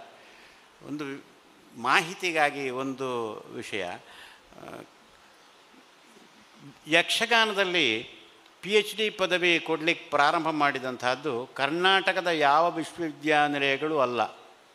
ಇವತ್ತು ಆಂಧ್ರ ಪ್ರದೇಶದ ಭಾಗದಲ್ಲಿರುವ ಉಸ್ಮಾನಿಯಾ ಯೂನಿವರ್ಸಿಟಿಯವರು ಮೊದಲ PhDಯನ್ನು ಕೊಟ್ಟಿದ್ದಾರೆ ಅಂತ ಹೇಳಿದ್ರು, ಮಾಹಿತಿಗಾಗಿ ಮಾತ್ರ ಹೇಳಿದಂಥದ್ದು. ಇವತ್ತು 50ಕ್ಕೂ ಹೆಚ್ಚು PhD ಪ್ರಬಂಧಗಳು ಬಂದಿವೆ. ನಮ್ಮ ಕಬ್ಬಿನಾಲೆಯವರು ಒಂದು ಯಕ್ಷ ರಸಭಾವಿ ಅಂತ ಒಂದು ಸಣ್ಣ ಪುಸ್ತಕ ಮಾಡಿದ್ದಾರೆ. ಅದರಲ್ಲಿ ಅವರು ಯಾರ್ಯಾರು ಯಾವ ವಿಶ್ವವಿದ್ಯಾನಿಲಯದಿಂದ ಯಾವ ವಿಷಯದ ಮೇಲೆ PhD ಪದವಿ ಪಡೆದಿದ್ದಾರೆ ಅಂತ ಒಂದು ಪಟ್ಟಿಯೂ ಕೊಟ್ಟಿದ್ದಾರೆ. ಇಂಥ ಪಟ್ಟಿಗಳು ಆಗಾಗ ಬೇಕಾಗ್ತದೆ, ಮತ್ತು ಬದಲಾಗುತ್ತಲೂ ಇರ್ತದೆ. ನಾನು ಒಂದು ಯಕ್ಷಗಾನದ ಪ್ರಸಂಗಗಳ ಪಟ್ಟಿಯನ್ನು ಮಾಡಿದಂಥದ್ದುಂಟು, ಯಕ್ಷಗಾನ ಗ್ರಂಥ ಸೂಚಿ ಅಂತೇಳಿ ಪ್ರಸಂಗ ಸೂಚಿ ಉಂಟು. ಅದರಲ್ಲಿ ಒಂದು 2,500 ಪ್ರಸಂಗಗಳ ಹೆಸರು ಹಾಕಿದಂಥದ್ದುಂಟು. ಆಮೇಲೆ ಅದರ ಹೆಸರು ಸಂಗ್ರಹ ಮಾಡುವಂಥದ್ದನ್ನು ನಾನು ನಿಲ್ಲಿಸಿದ್ದೇನೆ, ಇನ್ಯಾರಾದರೂ ಮಾಡಿಕೊಳ್ಳಲಿ ಅಂಥೇಳಿ. ಯಾಕೆಂದರೆ ಅಷ್ಟು ಸಂಖ್ಯೆಗೆ ಸಿಕ್ಕದ ಅಷ್ಟು ಪ್ರಮಾಣದ ಯಕ್ಷಗಾನ ಪ್ರಸಂಗಗಳು ಬರ್ತಾ ಇವೆ. ಎಷ್ಟೋ ಪ್ರಸಂಗಗಳು ಬರ್ತವೆ, ಹಾಗೆ ಹೋಗ್ತವೆ. ಆ ಥರದ ಪ್ರಸಂಗಗಳು ಕೂಡ ಉಂಟು. ನಮ್ಮಲ್ಲಿ ಹಿಂದಿನವರು ಬರೆದಂಥ ಪ್ರಸಂಗಗಳು ಇವತ್ತು ಉಳಿಯುವ ಪ್ರಸಂಗಗಳಾಗಿವೆ, ಯಾವಾಗಲೂ ಉಳಿಯುವ ಪ್ರಸಂಗಗಳು, ಮತ್ತು ಯಾವಾಗಲೂ ಬಳಕೆ ಮಾಡುವಂಥ ಪ್ರಸಂಗಗಳು ಇವೆ. ಯಾವುದೋ ಈ ವರ್ಷದ ನೂತನ ಕಲಾ ಕಾಣಿಕೆ, ಅದು ಈ ವರ್ಷಕ್ಕೆ ಮಾತ್ರ, ಇವತ್ತಿಗೆ ಮಾತ್ರ ಬೇಕಾದಂಥ ಕಾಣಿಕೆಗಳಲ್ಲದ ದೊಡ್ಡ ದೊಡ್ಡ ಕಾಣಿಕೆಗಳು ನಮ್ಮ ಹಿಂದಿನ ಪ್ರಸಂಗಕಾರರಿಂದ. ಇವರನ್ನು ಕವಿಗಳು ಅಂತ ನಮ್ಮ ಕರ್ನಾಟಕದವರು ಗುರುತಿಸಲಿಲ್ಲ. ನಿಜವಾಗಿ ಅವರ ಹಿರಿಮೆ ವಿಶೇಷವಾದಂಥದ್ದು. ನಮಗೆ ಅಂಥದ್ದು ಇದೆ. ಅವರಿಗೆ ಆ ಗೌರವ ಸಿಕ್ಕಲೇಬೇಕು. ಆ ಗೌರವವನ್ನು ನಾವು ಕೊಡಬೇಕು. ನಾವು ಕನ್ನಡ ಸಾಹಿತ್ಯ ಚರಿತ್ರೆ ಅಂತ ಹೇಳುವಾಗ ಅವರ ಹೆಸರುಗಳು ನಮ್ಮ ಸಾಹಿತ್ಯ ಚರಿತ್ರೆಯಲ್ಲಿ ಸೇರಬೇಕಾದಂತಹದ್ದುಂಟು. ಅವೆಲ್ಲವನ್ನು ನಾವು ತೆಗೆದುಕೊಂಡು ಉಚಿತವಾದಂಥದ್ದು ಏನು ಎಂಬಂಥದ್ದನ್ನು ನಾವೇ ಆಲೋಚನೆ ಮಾಡಬೇಕು. ಇದರಲ್ಲಿ ಹೀಗೆ ಮಾಡುವುದು ಉಚಿತವೇ ಅನುಚಿತವೇ, ಈ ಥರದ ಅಧ್ಯಯನ ಉಚಿತವೇ ಅನುಚಿತವೇ, ಈ ದಾರಿಯಲ್ಲಿ ಹೋಗುವುದು ಉಚಿತವೇ ಅನುಚಿತವೇ, ಎಲ್ಲದಕ್ಕೂ ಈ ಉಚಿತಾನುಚಿತ ವಿವೇಕಕ್ಕೆ ಬೇಕಾದಂತಹದ್ದು ವಿಶೇಷವಾದ ಅಧ್ಯಯನ. ಆದ್ದರಿಂದ ಯಾರೇ ಆಗಲಿ ಕುಣಿಲಿಕ್ಕೆ ತಾಕತ್ತುಂಟು ಅಂತಾದ ಕೂಡಲೇ ಅವನು ಕಲಾವಿದನಾಗುವುದಿಲ್ಲ. ಅಧ್ಯಯನವನ ಹಿಂದೆ ಬೇಕೇ ಬೇಕು. ಕುಣಿಯುವುದರಲ್ಲಿಯೂ ಅಧ್ಯಯನ ಬೇಕು, ತಾಳವಾದ್ಯ ಇತ್ಯಾದಿಗಳಿಗೂ ಅಧ್ಯಯನ ಬೇಕು, ಭಾಗವತಿಕೆಯಲ್ಲಿಯೂ ಅಧ್ಯಯನ ಬೇಕು, ಅರ್ಥ ಹೇಳುವುದಲ್ಲಿಯೂ ಅಧ್ಯಯನ ಬೇಕು. ಅಧ್ಯಯನ ಇಲ್ಲದೆ ಯಾವುದನ್ನು ನಾವು ಸುಧಾರಿಸ್ತೇವೆ ಅಂತ ಹೇಳುವಂಥ ಒಂದು ವಿಷಯ ಇದ್ದರೆ ಅದು ಅನೌಚಿತ್ಯಕ್ಕೆ ಮೂಲ. ಯಾವುದನ್ನು ಯಾರೂ ಸುಧಾರಿಸಬಹುದು ಎಂಬಂಥ ಕಲ್ಪನೆಯೇ ಎಲ್ಲ ರೀತಿಯ ಅನೌಚಿತ್ಯಗಳನ್ನು ಉಂಟು ಮಾಡುವಂತಹದ್ದು. ಇಂಥ ಒಂದು ವಿಷಯವನ್ನು ಇರಿಸಿಕೊಂಡು ಈ ಎಲ್ಲ ವಿಷಯಗಳ ಮೇಲೆ ಔಚಿತ್ಯ ಅನೌಚಿತ್ಯ, ಎಷ್ಟೋ ಬಾರಿ ನಾನಾಗಲೇ ಹೇಳಿದೆ, ಅದನ್ನು ವಿಭಜಿಸುವಂಥ ಗೆರೆ ಬಹಳ ಸಪೂರವಾಗಿರಬಹುದು. ಇದು ಇಷ್ಟು ಹೇಳಿದರೆ ಇದು ಇಲ್ಲಿವರೆಗೆ ಉಚಿತ, ಅಲ್ಲಿಂದ ಮತ್ತಿಂದ ಅನುಚಿತ ಆಗುವಂಥ ಸಾಧ್ಯತೆಗಳುಂಟು.